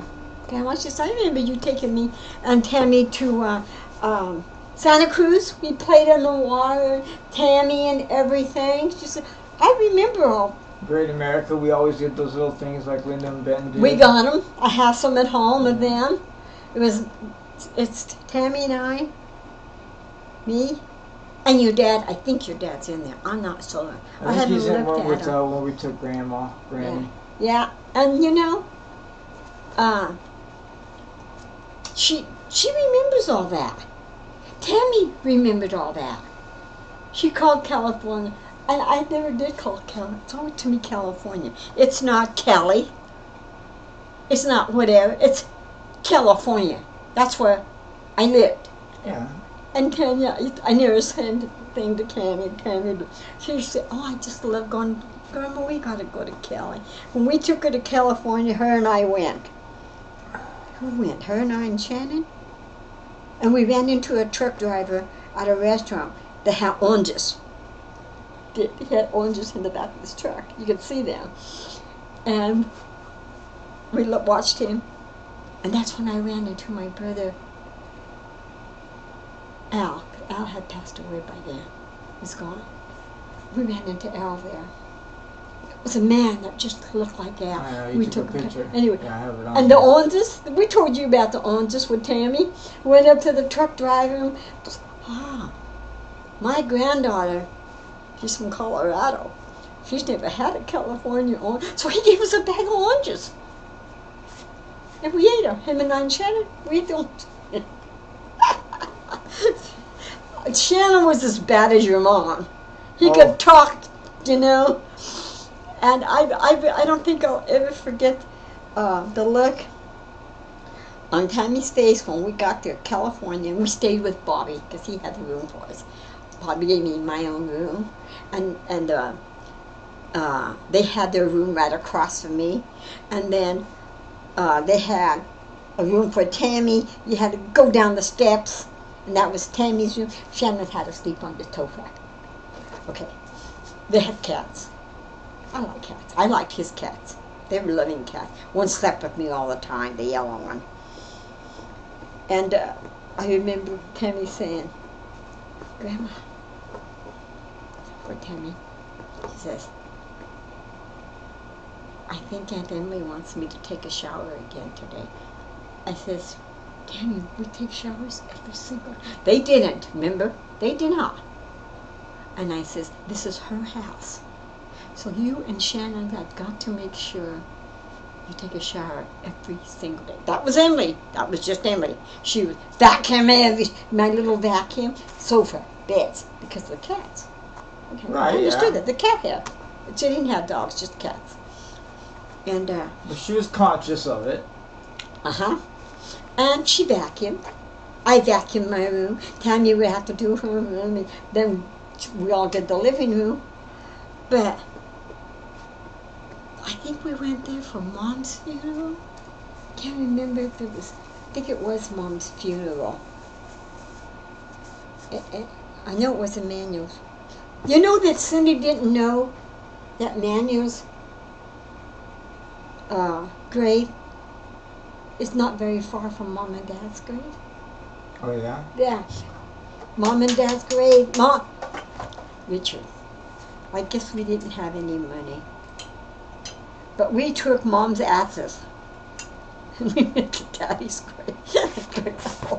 Mom's ashes. So they're buried together. I wouldn't tell Cindy this.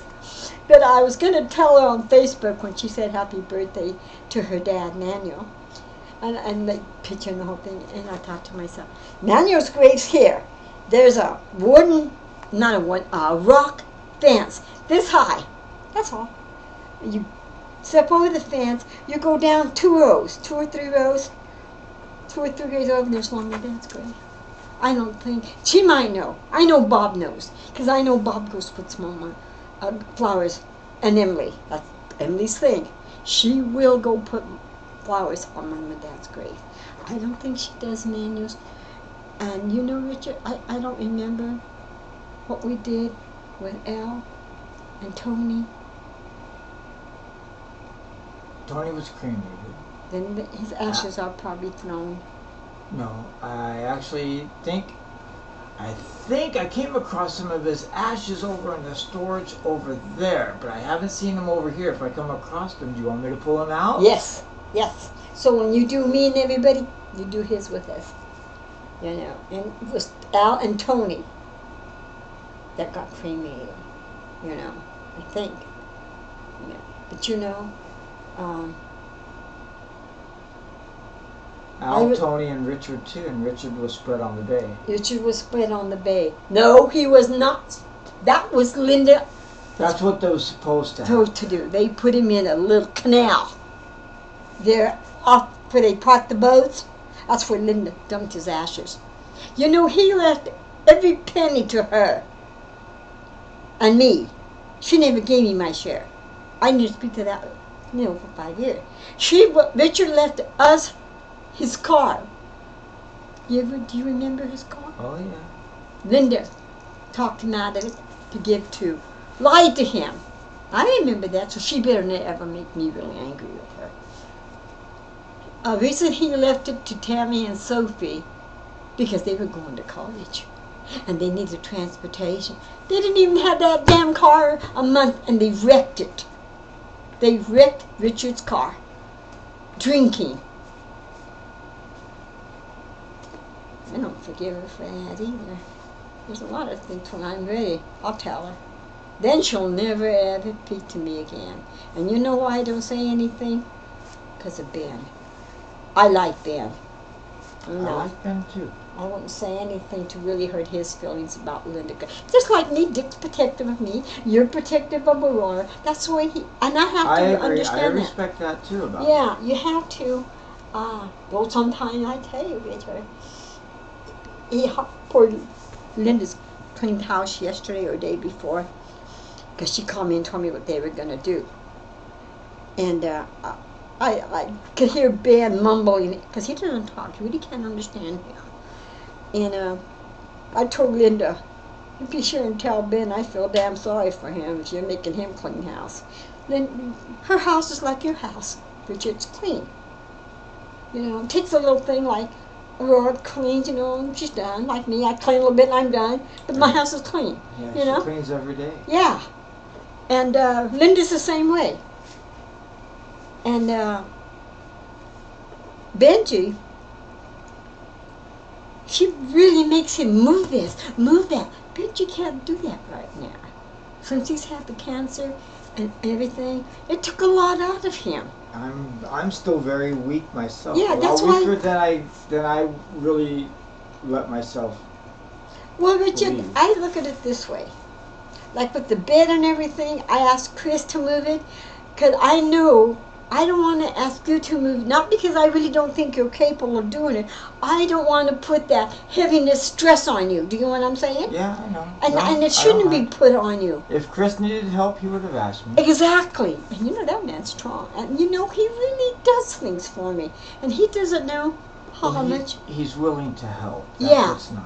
And I appreciate him. He And asks. He doesn't wait me. for you to ask him. No. He'll ask you. Yeah, he always says, you want me to do this and this? I'll come and do it. Or he did part of my yard. But it was too hot. And I told him, Chris, it's too hot for you to go out there and do that. It was 117 that day. He says, oh, no, I'll be all right. Come in. He said, I can't do it. I says, Chris told you, don't go out there. It's too hot. Wait. I said, who's going to go back? Just a damn cat. I got a cat that visits me every day. If you put a little mat out there, he'll come and sleep on it. Well, he does. He took the blanket off my wheelchair. Remember, I got it covered out there. And he somehow, part of it's on the ground, and he just sleeps on that. And I feed him. I give him some cold milk. You should put what I would do out here is those mats that are in front of your toilet. You know, they have that rubbery thing. Yeah, on your I got a blue one out there. Throw it out there and he'll sleep on something like that. And I feed him. And I give him cold milk and I give him cold water. And I think that's why he comes. Because they got a dish out there. You know, a little plastic dish. And he'll come and check if there's... Yeah, he does. But he doesn't bring friends with him. Some I've seen 2 or 3 or 4 cats, but he's always by himself. He's that little striped cat. Looks like a cat, tiger cat. He comes by your house. Yeah, I see there's a couple out there that are the same color, the gray and black ones. Oh, this girl come up to me and she said, you want a kitten? This was a few months ago, yeah? Let me see him. Oh, she had a whole, they must have been on 6 foot. That big little kittens, black. I wanted to get one so bad, Richard, and hide him in my house. I didn't. You want to empty their kittle litter all the time? No. Jennifer, the girl next door that moved out with the kids, she had a little chihuahua. Yeah. Never heard it. Once in a great while you heard the chihuahua. Jessica didn't know she had the girl. I think she did. Because you know how Francisco's always around blowing or doing this and thought the chihuahua's going to bark, you know. But she had that little chihuahua and I thought maybe I'd like to get me a little chihuahua. Like, I don't want to mess with it, Richard. I don't want to be responsible for it. Come home, go somewhere, can't go because of the dog, can't do this. Cat's different. You can still get outside and it's gone. Oh, there goes Jimmy. He's letting his hair grow. He comes and meets me all the time. Comes and throws my trash. You know. Anyway, I thought maybe I could sneak a puppy in. And then I think, no, I don't want to clean up their messes. Isn't that lazy? Nope.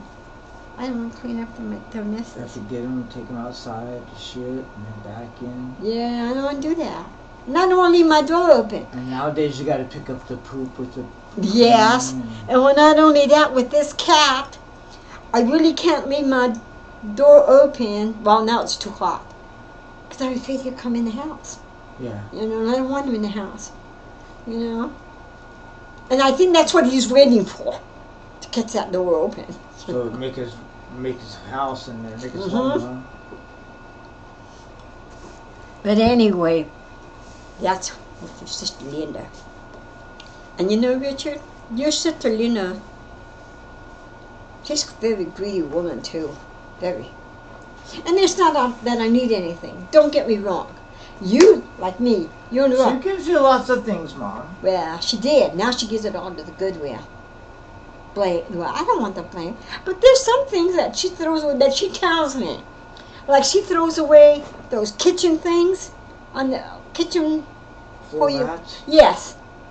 And I know she buys the one with the thing on the bottom. She throws this away. She says, I bought these. And I don't need them, and I never use them, and throw them away.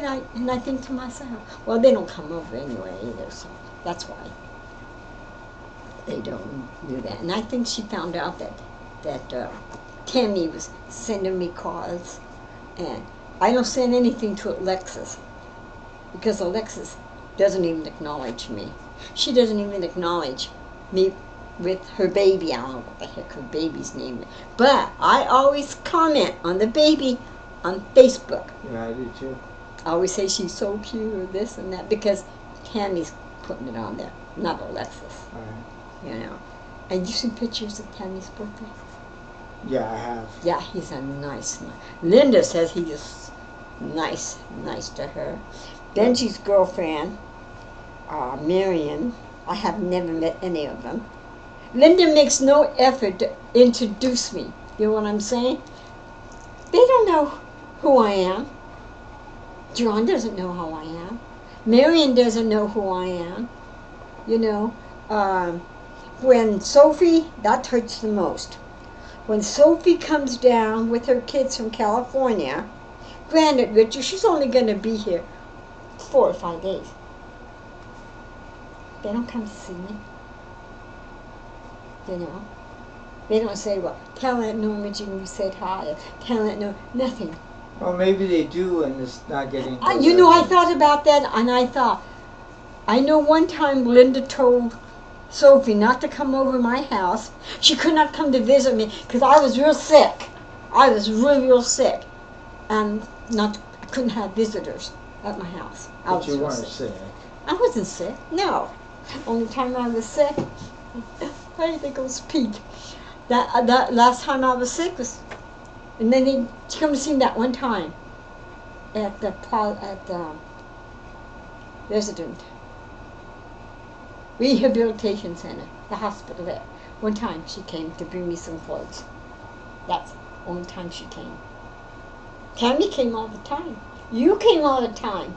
Aurora didn't, but you did. Aurora came once in a while. That was fine, and I understand, you know. But Tammy came all the time. She'd go, oh, get up. Then she didn't have to do like I tell her. I remember her birthday, and I send her cards. You know, I don't Linda. Well, I do Linda on preschool, but I do Dee. Joanne's birthday's the 4th of July or 5th of July. I already got a card bought and ready to mail. Just got to put in the mail, but I don't want to put it in too soon. And Annette. There's the only ones I give cards to. And you know, the birthdays. And they give me cards. Linda said, oh, I was going to mail you a card, but, you know, I said, Linda, you don't have to do that. It's okay.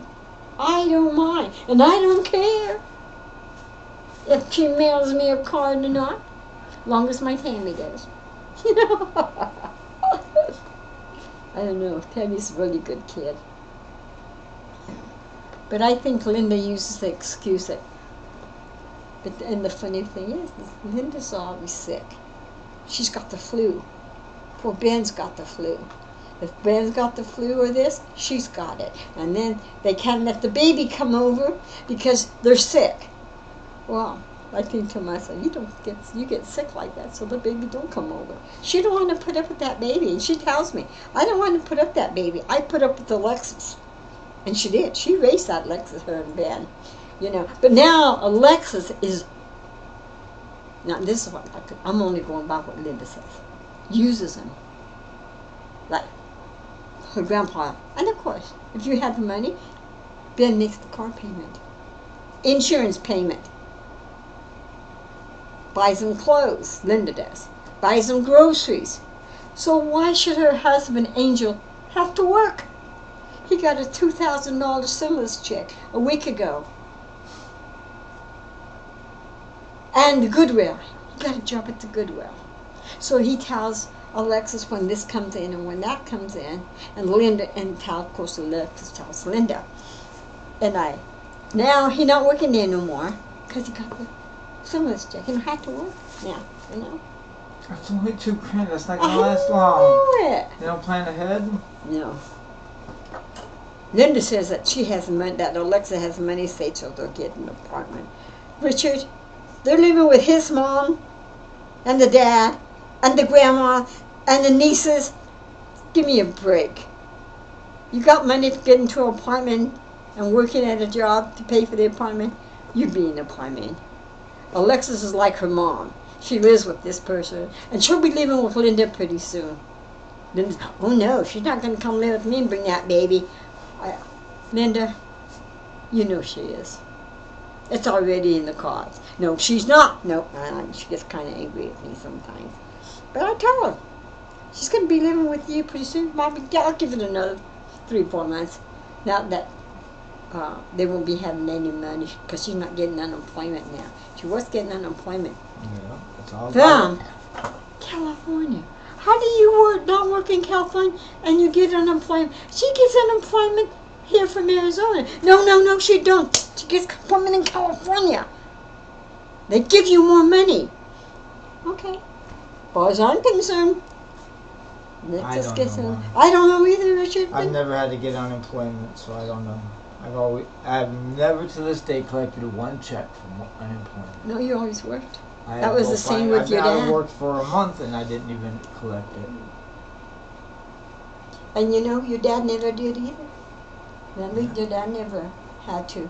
No, I always had found a job or been Yeah. willing to accept The only job time y'all presented didn't in have a front of job is in 1999 when we moved here, and you had trouble finding a job. Tommy had trouble finding a job. It was tough. But I found a job for the toys. Yeah. I know he was mad at me, but he told I don't remember the name, the lady who called me, and told me for your dad to tell me I got the job. And your dad was mad at her and me because I got a job. I went out one day and got a job. But storage company needed people, you know. And I didn't go to work for her either because she wanted to pay me $7 an hour, Richard. $7 an hour. I was too qualified to be paid $7. And I told her and her husband, I'm too qualified to $7 an hour. That's all you can pay me. I can't work for you. I can go someplace else if I have to, find something that pays more. And I did. They called me back and offered me more money. Somehow you just have to, But Richard, I could. Look how long I worked for storage. Yeah. You know, and then come out here, $7 an hour. California, by the time I finished the nuppies, and the one I worked, the last storage I worked for, it's either down in San Jose for that real rich man, or in Oakland. No, not Oakland. Right outside San Francisco for that one gal. Oh, I liked working for her. But then she hired this young girl for the manager, because I was just assistant manager. They hired a manager. Oh, Richard, she was like a stupid hippie. She was happy to be in her 30s, a little younger than I. But she was a hippie. Oh, man, yeah, babe. Oh, Richard, she was beautiful. Oh, she was a beautiful girl, but black hair, not, lips like Stephanie with a black, everything was black. I met her parents. They were very sophisticated people. She was the daughter. But that's what she said. It's hard. And they talked. They told me. I don't know what happened to her. I don't know. But she didn't last long. Because she had friends trying to come in and live with her and her. Because she lived on the property. Yeah. And she had her friends try to come in. And the homeless people that lived, tried to let them live in storage. You can't do that. Because they break into other storages. Yeah. So, the lady was so nice. But you know what they did when I worked for them? And I remember, I was the assistant manager. I closed. I worked with her, but I closed because her hours were so and so, and then my hours were so and so. We had to take the money. That's like you come in and pay your storage $100, and you pay me with 20s. I had to make copies of those 20s and send all the bills that we got for that day and fax them into the main office every day. Just accountability. Yeah. The day I left, I never had a problem. And she really didn't either. She was pretty good that way. She just let people, let me live here, let me live there. Never had a problem. The day I left, because we were moving here to Arizona, your dad said we were moving to Arizona, so we were moving to Arizona. I gave her my notice. The last day she come and did an audit on all my books. I was okay. I didn't care. I was 1 penny short, Richard. 1 penny short. And I says, "Then my penny." She goes, "Thank you." That was so, and you know, she would take me to lunch. She never took the girl to lunch, but she would take me. We lived in this, right outside the storage was this really nice, like a mall or export place, you know? Mm-hmm. Nice places to go. That's where the ritzy people lived, you know? And ate and whatever. And she would take me for lunch. When she come down once a month to do an audit on this, she took me to lunch. But when I was about 1 penny short, I'll never forget that. I thought she would say, "Oh, it's okay, you know, no. Nope." It's her penny. That's right, that's her penny. Yeah, she would have had to make up for it. Right. You know? But it was so funny. And I remember things. I sit at home and I'll see something on TV. And I think, oh, I remember doing that. Yeah. I remember early audit when I worked for public storage in Foster City. And, you know, we lived on the property in that house. Mm-hmm. Girl come in. Oh, Richard, she was horrible. Oh, I don't know why. We didn't get along. But she demanded. And when she come to pay you money, this is the money she's giving me, put it on the counter. We'll count it out. No. On the floor. And you know what I told her? Well, you dropped something. No. I told her, "You want to pay your bill? That's what I'm doing." Then you come around. Remember how you could... I don't know if you remember, you can come around and get in the office and this size was like, come around and you pick up the money, because I'm not taking your money. She came around, she says, picking up the money. Then, you know, it's just my husband, it was a husband, I want to say that, is a lawyer. I said, okay, that's very nice. Still picking up the money. I'm not taking it up. Otherwise, it'll sit there till you come back. Because I'm the only one who works here. It'll sit there. Your bill will become delinquent. And I will tell my boss why you're delinquent, even though you say you pay. Because, you see, ma'am, you don't have a receipt to show you paid. Well, she came hawing up. I got tired of waiting for her to come around and pick it up. So I called Mr. Nuppy. He was the owner, not the son. Right. And I told him what happened. She was still there? Yeah. She demanded to talk to him. Okay. He told her. I don't know what he told her. After they hung up, she came out, she picked up the money, came around, handed her to me, gave her her receipt, and she says, "I'll be giving you my notice." I said, "That's okay." I said, "I need written notice. We don't take verbal notices." Tore a piece of paper out of her, something in her purse, wrote on it. That was her notice. I was happy. That's fine. She was happy. Then the next person, it was the last, was, and it was my fault, Richard. I have to say, I told Mr. Nuppy it was my fault too. We got to arguing, her, and I thought I took her money, and I gave her the receipt. I thought I took the money. To get rid of her, I wrote out the receipt and gave it to her. And you didn't get the money. When I did my books that night, I was short exactly what she owed me. Steve, I didn't like Steve. We did not get along because I called him a thief. You know, and he was, Richard. He was a thief. Anyway, I had to make up the money because I called him first. Right, and I understand that too. I told him, I said, I'll make it up. And he said, yes, you will, what you call it, Well, Michael, he hired me. He found out that what happened. I guess Steve was bragging to him that he was making me pay this money back. He didn't like me. They knew he didn't like me, and that was okay. I didn't work for him. In a way I did, but in a way I didn't. Right. He did not hire me. He's the manager, and he's the person you report to. Exactly. On a daily basis. Yes. But he's not the guy who hired you. Exactly. Michael like I say, he went on his way to come to Public Storage to hire me. Okay. And his dad liked me, thank goodness. And the brother liked me, too. So anyway, Michael came to the office. And he says, explain to me what happened. And I tried. And I told him, I honestly thought I took the money. I honestly did.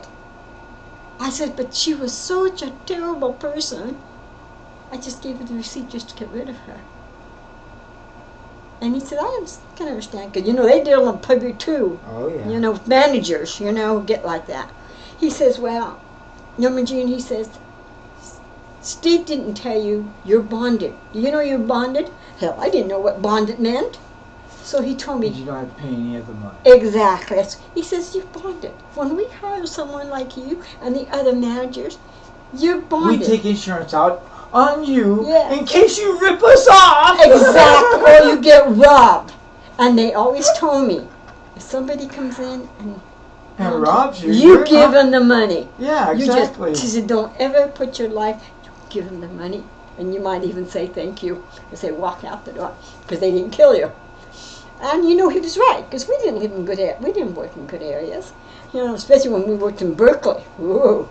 But that's what he told me. He says, you don't have to worry about paying it back because we're not going to deduct it from your check because you're bonded. Why Michael didn't tell you you were bonded? I have no. Not Michael, Steve. Yeah. Yes. So anyway, I felt good, Richard, because it was like $50, $60. That's them. So did you wait until Steve asked you for the money? No, he never did, because Michael told him he would talk to Steve. He says, I don't know what it is between you and Steve. I says, he's angry at me because he didn't hire me. Yeah. You hired me. He says, yes, I did. I said, that's what he told me. He told me to my face, I would not have hired you. I says, I know. But Michael hired me, and he's the owner of the company. And he was. His dad, him, and his brother. His little brother was a little touched, But they have to include him. Huh? They have to include him in the family Of business. Of course. And Michael told me if Steve ever says anything to you out of the way about this business, you tell me. Don't tell my dad. You tell me that I hired you. My dad didn't hire you. My dad didn't care if I hired you. It was okay with him. Okay? That was it. Steve never said a word. Only thing he ever said to me when Richard got real sick, when he was dying of AIDS, Steve wouldn't let me take time off to go see Richard or spend some little bit of time with him. And he told me, when I called and asked him and told him, he says, in his little words, why don't you just quit? Why don't you just quit? I said, okay. I said, I'll quit. After I go talk to Michael and explain the situation to Michael and let him know why I'm quitting. Why? Never said another word. He says, I'll give you a month off. Is that it? But old Richard. I can ask you or I can go above your head. Yeah, but you know, Richard, why I called him a thief? We had a fire there in Foster City. One of the things burned. And one of the storages, there was 2 or 3 that burned. Because a man stored matches, boxes and boxes of those damn. They're not the box matches, the other kind, where you take a big piece off and strike it. I don't know what you call them. Had boxes. That was his hobby. Was collecting matches? Matches, all from all over, you know? You mean like the little matchbooks? Yes, matchbooks. Okay, matchbooks. And they were in boxes, you know? Reno, Nevada. Yeah, okay. We're all over the United States, because that's what he did. I had one with my name on it from Monterey. Okay, see? Well, I don't know how it happened. If it couldn't get that hot there in Foster City. They can spontaneous combust. Got a fire. People next to him had nice stuff, silverware, beautiful, antiques. Gone. And the other one, I can't remember what. I remember the antiques. Why? Because Steve came back that night after the fire, and people come and took the. Thank goodness those people had antiques. We offered insurance, remember? You had to get insurance. Just like your storage here, you should have insurance on it. No, we should go light it on fire, you know. Anyway, you had insurance. And he went in, came back. We had our lock on it because the man didn't have the lock. What are you going to steal? It's all burned. Steve went and took a silver set. Beautiful. Came in, dumb. Now, this was dumb. He took a silver set. He took some other silver things. And I don't know what else. And we had the young Mexican boy working for us. Can't remember his name. Because he had just joined the army. And they made him sign up for 6 years, Richard. When he told me he signed up, he was only 18, 19 years old. Nice looking Mexican boy. He worked for us a few months. And he told me, he says, you know, this box in our back office was burnt stuff, that black, it was black, and other stuff. He says, Steve brought this in and he wants me to clean it for him. I says, well, what is it? He says, Norma Jr. said, you know that fire we had, the people with the antiques? Yeah. He says, that's what's in those boxes. I'm supposed to clean them. He says, I don't want to clean them for him because if something happens, he's going to say, I stole them and I what you call this. Damn right is what he's going to do, setting this kid up. Exactly. So, like I say, I don't, but he was a nice, like I say, he was a nice kid, Richard. Nice, clean cut. Smart. He's recognized what was going on. And I said, you know what? I says, I don't know what I could tell you because we don't get along, and you know we don't get along, right? Everybody knew we didn't get along. All the other men knew we didn't get along. But I says, I'll tell you what to do, okay?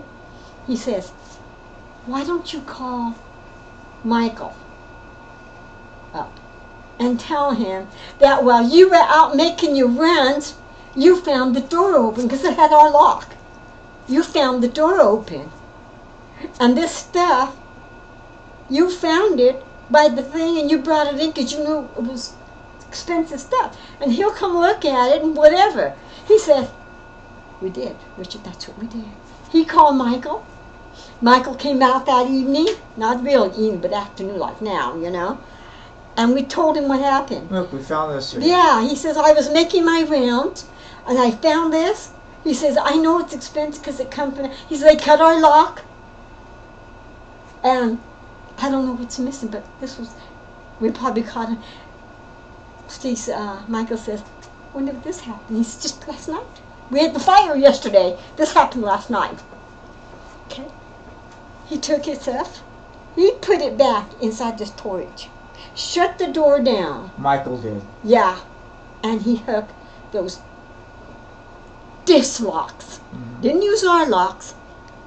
He says, do we have some disc locks? And we sold them. Yeah, I'm going to take one. Okay. Put them on. Kept the key. He kept the key. He kept the keys. There was two. Never said a word. He never said anything to us, except the boy explained to him, you know. And I said, I'm just telling you what he told me, and we found the boxes there. And I said, I told him not to touch them, because we had taken them and put them back, you know. And he did. He believed us. Never heard a word from Steve. But Richard, that stuff had to be worth thousands of dollars. Well, yeah, silver Yeah. by weight Oh, back then. yeah. Ah, And what's his name when he quit? Because he was going into the service. He said, "You don't know how I went home and told my dad." He says, "My dad told me I was a lucky boy that you did that." He says, "Because you didn't have to. You could have had me clean it and give it to him." I was going to. I was going to have him go out. They wanted him to get some money out of our till and go buy the silver cleaning stuff to clean silver. You know, the silver cleaning liquid stuff, you know. And that's what he wanted him to go down and buy. Silver, to clean the silver up. So when he come to get it, it was all clean for him, you know. But if we would have got caught, Richard, that kid would have gotten caught. no, what would have happened is this. What would have happened is, it matters on if Steve would have been the one to take it down to pawn it. If Steve went down and sold it to the pawn shop and got a name and had to show his driver's license and everything, Steve would have been linked to that. That's true. That would have been a crime. Yeah. But then he would have also been able to implement this kid by Yeah. saying he's the one that did it. And you know, I think that's what because he must not have liked Mexicans. There was something wrong with him. But you know, most of his managers were Mexican. Mom, there's racist people out there all the time. Oh, yeah. And it doesn't matter, you know, if they're nice to you one day, they can be mean to you. Oh, the yeah. next, you know. So. But you know what? We just never hit it off. You know, they hired me while he was on vacation. Steve was on vacation when Michael come to hire me. You know. So think about from his point of view, coming back and there's this new queen bee here. And they liked trying me. to take over. Yeah, and they like her even worse. Yeah, they liked me. You know, some of the managers, they just put up with. Because they complained all the time. But they didn't like your dad. They did not like your dad. Why? Not even the nun. Because your dad acted superior. Your dad worked for the bank, Franklin Bank. Had to put on a suit, you know. That was your dad. And he was a cop. Yeah. He had a superiority complex. Yeah. And they did not like. And they never really said anything. But they did not treat your dad the way they treated me. You know. But your dad, I thought he treated them good, you know, talked to them. But your dad didn't really work for him like I did. Your dad helped out and worked for them when they needed. And they paid him. But they wouldn't hire him permanently. You know? So I don't know. And never asked him. Well, Mom, it's the same thing as like when Uncle Tom would hire me to do the security jobs, and then he would hire Shannon. Yeah. When I would do the job, he got a professional security guard. Not with because that's Shannon, what I am. I'm a professional security officer. Yeah, not Shannon. But Shannon's just part-time security guy. You know, he's the guy you hire for the weekend. Yeah. And don't really care about What's going on? Watch this dirt pile or watch this fence line or Yeah. keep people out Do of you this remember when area. Shannon tried to steal those cars? Which one? Oh, yes. That from the Hertz rent-a-car. How in the world did he think he was going to do that? And what the heck was he going to do with it anyway once he got it out? I don't know how Tommy covered him for that either. Oh, he did. Tommy covered for him. Shannon was a damn lucky kid with Tom, you know. So, you never know with Shannon, you know. I'd forgotten all about that. But I'd actually worked at that spot too, and he was right, because that's when they just got the new He broke his arm. 82 Camaro. Yeah, he fell down He fell down and broke his arm. Yeah, he fell Yeah. off from the roof. Yeah, and broke his arm. And he had to set the alarm off to get out of there because he couldn't climb back up the Yeah. hole that he had made to climb into the place. I tell you that shit. Lowering himself down on a rope, and the rope broke. Like I said, what was he going to do in the car thing? Well, he was breaking. He says if you got inside there, the titles, they keep the titles inside the safe. Okay, so? So, but once you got the titles, those are your cars.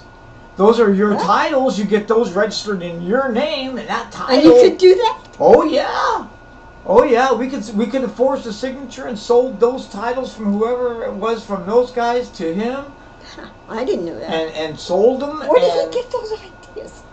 He wasn't that old, I was he? have no idea, Mom. I don't either, Richard. But my scam would have been for my Trans Am club, would have been to get a tow truck and steal every second generation Trans Am I could find, pull it into my shop and chop it up into pieces and build my own cars. Like Johnny Cash did. Exactly. That's exactly what I wanted to. That was my whole idea. But you never did. Well, no, you would of never course do not. that either. You know, it's funny. I lost money on my Trans Ams. Well, I think you lost A money lot. on your pickup. You got rid of your. I lost money on every car I've owned. I've never made any money off of vehicles or anything. You're not But I don't do it for the money either. You know, and that's what I would tell your dad. I says, Richard's not going to... And he says, what makes you say that? I could have said because Richard is not a Jew. Oh, Uncle Bernie heard me say that. He get mad because he's a Jew. I'll say it. Richard's not a Jew. He does not know how to Jew somebody price down. No, He pays it. Exactly. And he's done. Shannon, I don't know. I never really seen. I think Shannon did it in a way, but not in a way. Aurora's the same way. She goes, let's ask for a discount. Yes. Ask for a discount. Exactly. And I go, for me, if it's something I want, I'm going to pay for it. Yeah. I don't care how much it is. And The you're price still- has no bearing on if I want it or not. It's not because it's a high price or because it's a low price. The price has nothing Yeah. to do with what I want or why I want that. You just want If I want something, if I have this one I can choose from, that's $100, and this one that I can choose from, that's $50, but they're exactly the same, there may be a reason why you pay I the want high- this particular one is for this one has something unique about it, or maybe I crunched the numbers on it and this one was built earlier than this one, or this one has this option and this one doesn't. I would be more knowledgeable. I would know why I would want this, and if I was worth that price, I'm gonna pay it. Yeah, if you had the money, Why not? you know, that's what I think about myself, especially at this age now. I know I'm on a set budget. I know. Right. You know if you can afford it or Yeah. not. I talked Netflix from $20 down to 10.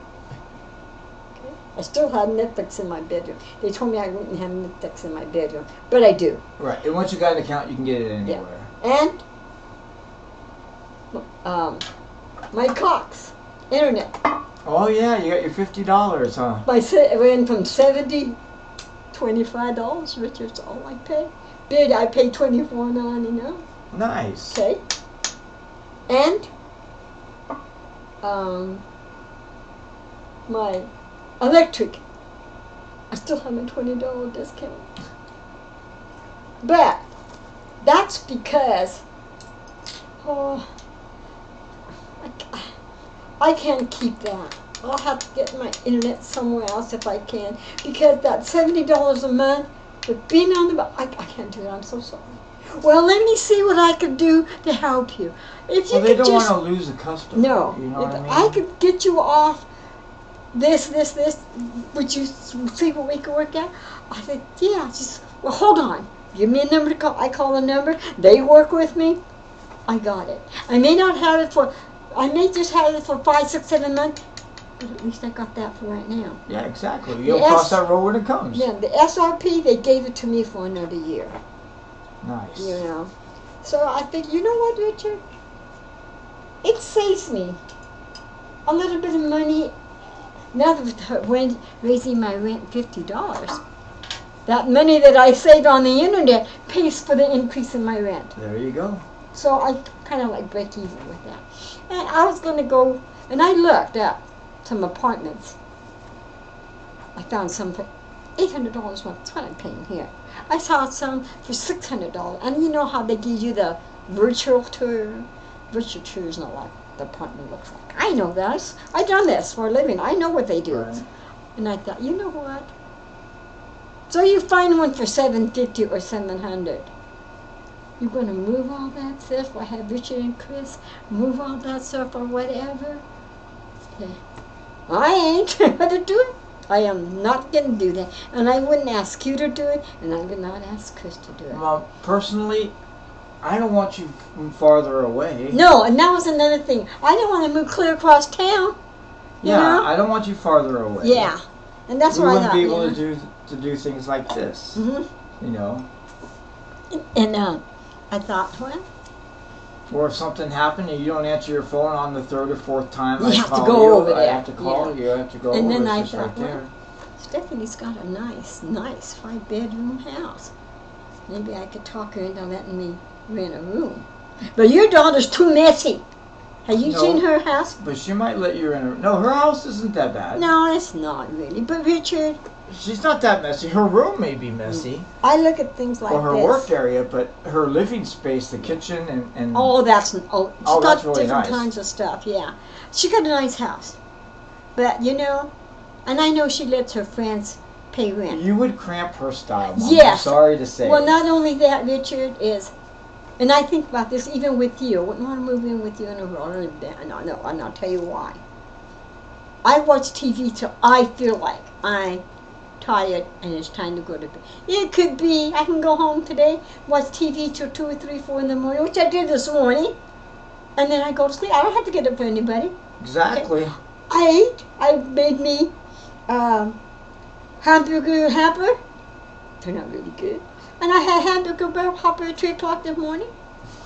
Ate, cleaned my kitchen up. Sometimes I don't. All these dishes in the sink. But then I can't sleep. So you'll get up and do the dishes? Yes, I do.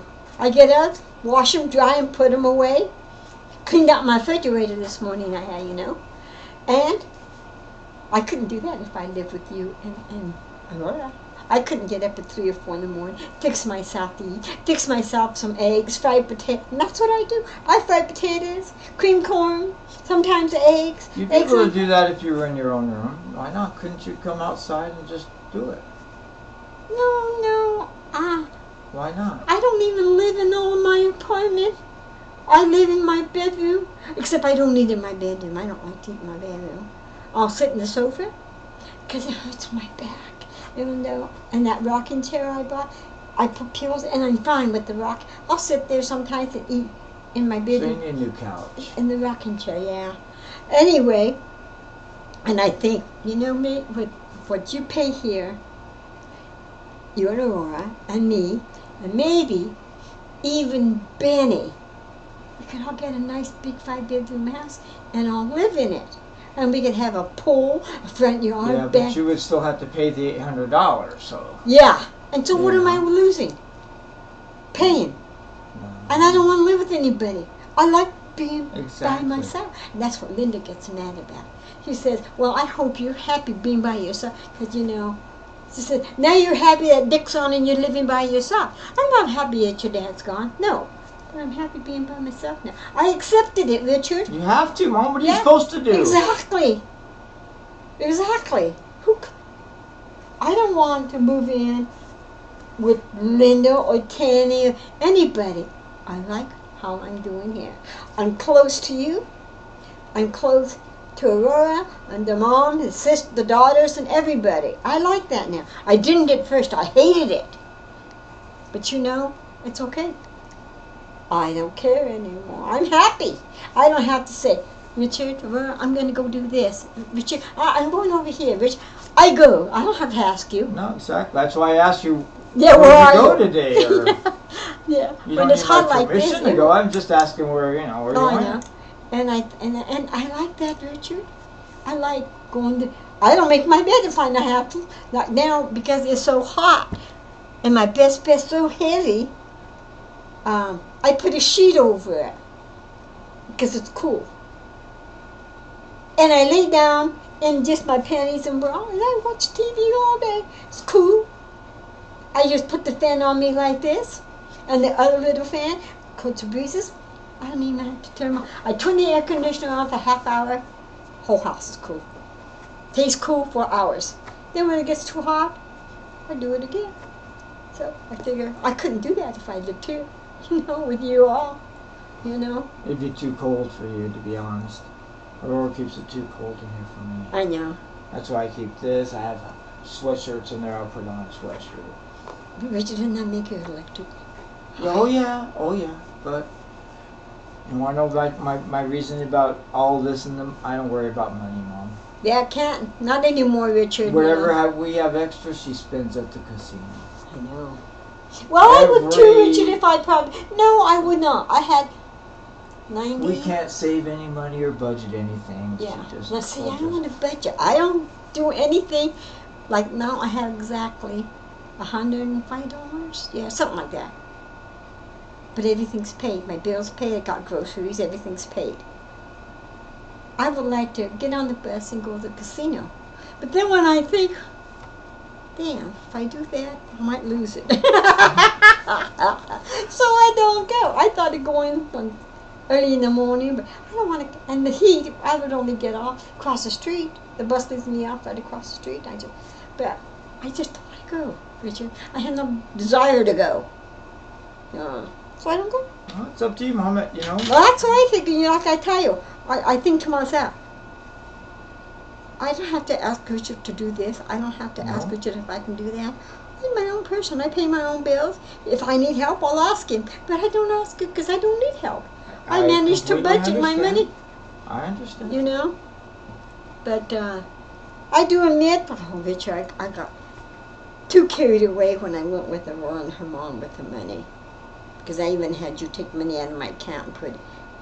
And I thought, after I got home, I felt so bad. Thinking, why did I spend that much money? It's been almost like $300. That's not like me. I'll go down here to the bank and get $100 in fives. And go to the casino. That's it. And I always put $10, $12 because my Chinese food cost me $11. And you get free drinks. And that's what I do. When that money's gone, I'll go eat, watch the people, look at the time, it's time to go get the bus, and I come home. Yeah. And then that's what I have to do. I have to learn. I can't, if I got another stimulus check, I probably would. Because I like going with them. And I'm the same as them, Richard. I don't know when to stop. And that's not good. No, it's an addiction. Yeah. But their addictions every day almost, just once a month, if that. Yep. And I look at it this way. I can't afford to do it like that, you know. Now I can't next either, that's why I don't go. Yeah, next month, if I'm budget really good, I'll have $200. But I don't want to go spend that $200 at the casino. I don't need clothes. I go to the Goodwill. I don't need this. I go to the Goodwill. Everything I need. Bedspreads. I go pick out nice bedspreads. Pay $12 for them. You can only have so many bedspreads, Yeah. Mom. Then, Richard, I got 3 bedspreads. I'm giving 1 or 2 to Maria that I don't need anymore. They're wore out. They're not wore out. They still look nice. But I want something different. I can go down and pay $12 for another nice bed. Big deal. I like the way it makes my bedroom look. Like the turquoise now and the curtains. Well, now I already got another bedspread to go on that bed that's blue, and the curtains are blue. It's ready to go, but I'm too lazy to do it right now. I need you or Chris to come and lift my bedroom up a little bit because it kind of sags like this, you know. What, the bar? The curtain thing, yeah, Rod. But it's okay because now I don't care. It's all there, and it's heavy, and it keeps out the sun. So I'm prepared already for a new bedroom, but I already got everything bought. Pillowcases, and I go pick out the pillows and sheets, Richard.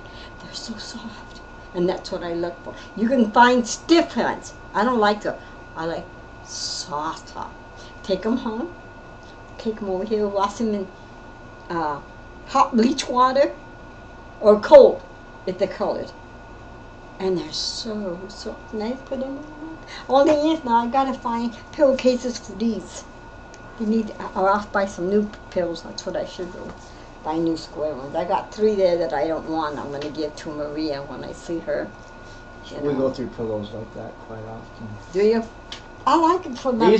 That's the last stop for these 2 before they get thrown out, is in here and on my bed. Oh, really? Yeah. She'll buy some new ones for the bedroom. Uh-huh. Then those from in there will come into here, and then these will be thrown out. Why not? So I told I don't But what I does don't she- argue. but I what let does her she pay decorate. for? I don't know. I have no idea. They're not Maybe- cheap. I know Maybe they're not $3 to cheap. $6, something like that at Ross. I don't know. She goes to Ross. I like to have go to no Ross. idea. I know how to get to Ross now. Yeah, it's one down here at the mall. Yeah, so I don't get to Ross. But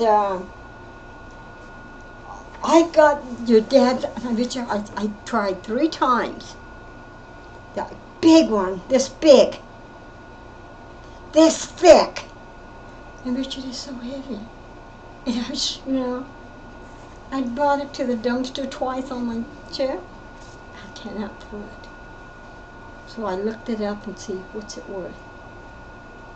$60. That's what your dad paid for that. $60 for a pillow. And I just can't throw it out. So what does I do? Sits in my bedroom on the chair resting. I never use it. Too heavy to mess with. Can't you put it in your bed and use it as a cuddle pillow or? Too big. Okay. It's like, and you want to move it, and you can't move it. You want me to throw it out for you next time? Yeah, you can come on and throw it out for me. Alright. I even tried to put it on the sofa and sit on it so it don't bend. It's that thick. It just don't bend. It's so firm, I guess I should say. And might be you could throw it out for me, because I just can't. I get the money. Knowing what your dad probably paid for. He probably don't give a damn that it was his pillow. It was his pillow. I bought it for his legs, okay? So when he sleeps, he put his leg up like this for him. Yeah. What about you? Put it No, on like I can't that? on my hip. Oh. You can only put your hips up so high. And this morning I did something and my hip went from here, feel it here on my leg. But I tried. I even tried with these. But when I lay on these and put my leg on one or two of them, my cookie don't work. That's lazy. No, it's not lazy. But what, Richard, I think I tell you, I by myself, I have to make myself comfortable. Find ways. I go to the Goodwill and I buy a pillow for my cot. I haven't found one yet that I'm comfortable with, but I'm going to have to, because that one I borrowed from the Citadel, it's so wow. But I can unzip it and put a cover, but the leather covering, it's so wore out, it's falling apart. Oh. And I thought, I tried, but you know what, I never thought of putting a pillowcase over it. Well, you never know. You can try. Yeah, but anyway, that's my problem with the pillows. I tried to find a pillow for my back from the cart. So when I lean back like this on my cart, I don't want to lean back like this, and that's what I do because the seat. I don't want to sit up. I don't want to lean. I want to sit up straight. Mm-hmm. But I haven't found a way to do it yet. Is there an adjustment on there? I haven't found one. Well, And when the guy come to put the batteries in my chair, I was going to ask him, but you know what I'm going to do?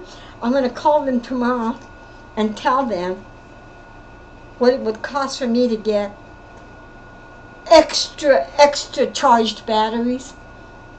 Richard, my chair don't go across like it should. Tell them, tell them bigger batteries, not Yeah, that's what the more guy told me. amperage. That's what the guy told me, because I told him I was wrong. He says, well, you should have, I said, I didn't know you could order them like that. Oh, yeah, you could just call it. High-powered, extra top of the line, Yeah, she said, whatever. just tell the girl. Let's do I said, that, that's what I'm going to do tomorrow. I'm going to call it, because I don't cross to go over here to go to McDonald's. And sometimes there are no cars coming. I'm afraid my tail won't make it across, because a car might come out or something, and I can't go fast enough. And to tell you what's so funny, how on the bus, sometimes I get so many groceries and put it in the back of my car. My chair won't go up the ramp. So what does the bus driver do? He said, just sit there. He says, I'll just give you a little push. I'm going to get you up there. So he does, and the other people do, and they push my chair. Well, I'm an old lady, who cares? It is so funny. But anyway, that's what your mother does on the bus. And if I'm not careful, they're going to kill me, according to your Aunt Nina. Oh. If I was going to worry about something like that, Richard, I would still go, who cares? I'm a lady. Who cares? You're the only one who would care, and Stephanie, you know, if anything happened to me. But anyway, I thought, I like the people at the bus stops. I like the people that ride the bus. The people at Walmart now, when I go get groceries, they take my little backpack off and they help me empty it onto the deal, the scanner thing. Yeah. And then I tell them, when you take them off, like the milk and stuff that you take out last, put it in front so it's on the bottom because the other stuff's so. Okay, so they do that. They pack my bag really nice, and it makes me feel better because they don't think I'm taking something that don't belong to me. Like the other day, I went to the dollar store and I bought a bunch of things, and I bought a lipstick and forgot, and it was on the bottom. But I'm not gonna go back for a damn dollar, But anyway, but Richard, they treat me so good, and I don't know why. I treat them good.